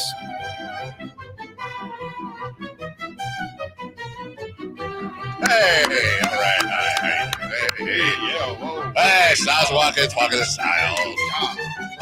Heard about the whole Jason thing. Yeah, he got mad. Yeah. He stormed off. Yeah. Stormed off. He's going to go talk to Devin Carter about it. All right, I want to ask you guys the same question I asked Jason. All right. Forget contract, health, all the peripherals. I'm going to give you a choice between two teams. Okay, it's the Sacramento Kings with Brandon Ingram instead of either Herter or Harrison, let's say. Or the Sacramento Kings with Herb Jones without either Herter or Barnes. Which team is better? What was the first one? First one was Brandon Ingram. The second one is Herb Jones. My question is, which player wins more games for the Sacramento, or which player would the Kings win more games with? Brandon Ingram and plugging him in, or Herb Jones and plugging him in? Brandon Ingram. Yeah, Brandon Ingram. I think I see the route you're going. Yeah, Jason said Brandon Jalen Ingram McDaniels. too. That's why we got what? Jalen McDaniels. Is that why? Are you hitching yourself to that Jalen McDaniels train? Hey, I wouldn't get too attached. My overall point was this, and it's 3-0 against so far. I feel like all the guys that we're going after are kind of the same thing. It's just a different color. And they range in position. So Zach LaVine's the guy who can score a bunch and might even be the best player of all of them, but can't stay healthy. It has this albatross of a contract. All right. Ingram and Kuzma are both wings, with Ingram being a guy making, 33 this year, and he'll be a free agent. You're going to have to max him out to keep him almost certainly. Kuzma, I think, is actually the best out of all of them when you take into account durability and contract. But again, same thing, 20-something points a game. No one's playing defense. Right. And then you got Lauri Markkanen, who's a little bit different because he's 7 feet tall. He's a stretch. 40% plus from beyond the arc. So you got a 7-footer who can stretch, but he's making 18-19 million a year. You're going to have to max him, and he's going to cost more than any of those other players. My point with Herb Jones is that here's the thing the other four don't do. There's no defense. We're cap locked if we acquire any of these guys, and we're not improving our defense, and we can't win a title without improving our defense. So for me, I know that Ingram and those other guys, they're like the Ferraris, and Herb's kind of like the Honda Accord, but I feel like we need the Honda Accord right now. Great car. Great car. Well, the Ferrari might look amazing. Yeah. It's in the shop all the time. Guess what? I'm taking the Honda Accord in comfort. Maybe like a Corvette. It would be a better, because it's still a Chevy engine. Right, but these aren't Corvettes. These are Ferraris. It's going to break down. It's going to cost a hell of a lot to fix it. Yeah, I mean, I think that the issue is that if you look at the guys that you just said, going to some of the question is, how much do you believe in De'Aaron Fox and Sabonis as your 1 and 2? Because a lot of teams are willing to be cap locked if they think they can make a run at a championship. Sure. But if you're going to be cap locked and you get Kuzma or Ingram and you still don't think that you can make a real run at it, then what are we talking about? Do we think that they can make a run at a title with any of those four players? I think that there's a world, but it's probably not favorites. And am I guessing correctly that world includes Lauri Markkanen? I think Markkanen, Ingram, and I am a bigger believer in Kuz than probably most, but I think all three of those, there's a 1 out of 100 universe. But who's playing defense? That's what intrigues me most about Kuzma. Is Kuzma at one point was a defensive player for the Lakers during their title run. Average to plus, I don't disagree. Yeah, I mean, but that's, and that's hoping that he can revert, he's kind of gotten a taste of this scoring thing. I don't know if you can really go back from being a 20-point scorer to then being like a 15-point role player. But we've done this test before. Give me the last championship team that didn't have at least 2+ defenders, if not all NBA defenders. It depends on what you mean by plus, because you could say that the Kings next season will have 2+ defenders, but you need a wing. We talked about this with the Celtics because they have a wing plus defender and a guard plus defender. Most teams don't have that, though. The Celtics have that? The Celtics have that. The Warriors have that? Draymond and Klay? Depends which The Nuggets have that? Which iteration? I don't know if Denver does. KCP, Yeah, Aaron Gordon, Bruce Brown, when they won the title, they had 3+ defenders. You can't. I'm telling you, go back. But again, this goes back. No team has it all besides the Celtics. I understand that. So if you're going to go in that direction, that is why I brought up Sabonis and Fox. Then they have to take a step. The Nuggets can afford to lose and have these plus defenders in other places because of what Jokic does, and to a lesser degree, Jamal Murray. Well, the conversation nobody wants to have is, do we have a ceiling with Fox and Sabonis? That's and what is that ceiling I was below champions? Going to say that too. Is that at some point, that. I think you have to. I've always, or no, I shouldn't say always said. I've said it a couple times because it's not the time or the place to have the conversation. Right. But I do think you have to bring in the third star, and then run it into a wall to an extent, and understand. Okay, this gets you to a certain point, and then tough decisions have to be made. And, there's a lot of questions about both of the stars that we have. So I think you could, in theory, move on from either one. But I think you have to, this thing takes time. Like, there's a reason why Mike Brown keeps saying we're in year 2 of this thing, and it's usually a 6-year build. It's because you kind of have to run your head into a wall a certain amount of times and then, readjust. And you better hope the readjustment is a good one. And I think that's why bringing in a guy like Zach LaVine, Brandon Ingram could be a little risky because that contract makes it so it's tough to make that other move later. Also, they get injured crossing over the midcourt line. Yes. Yeah. I was just going to say, Chris has been cooking lately.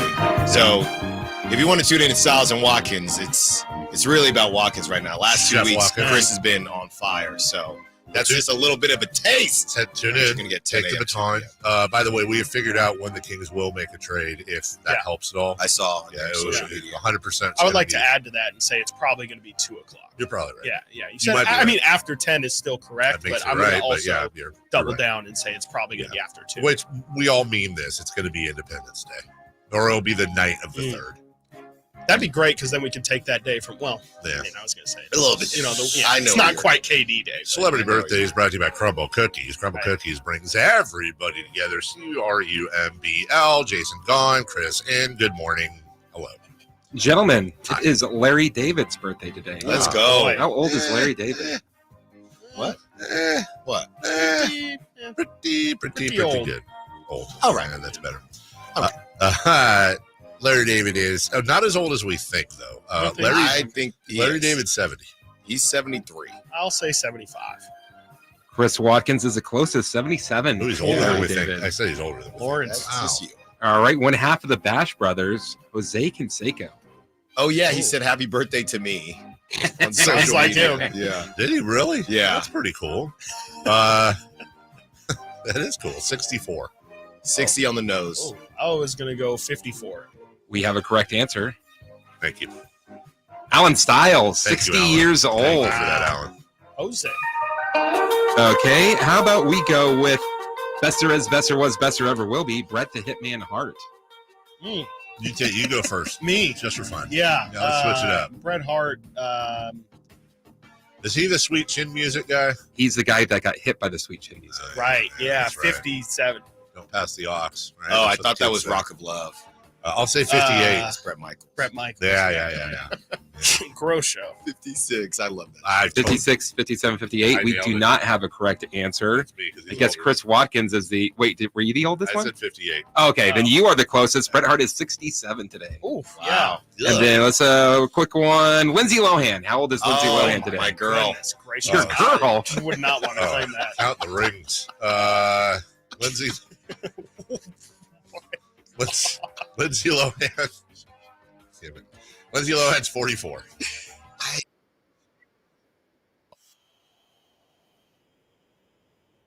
42. She's probably like 24. I think she's 37. No correct answer. Alan Styles is the closest. 38. Hey, 38. Well All earned. right. Well earned for listen to Chris Cook, for Dan Rusanowsky, for Chris Flood, for Jason Ross. We'll see you tomorrow. Bye-bye now. The only place you'll find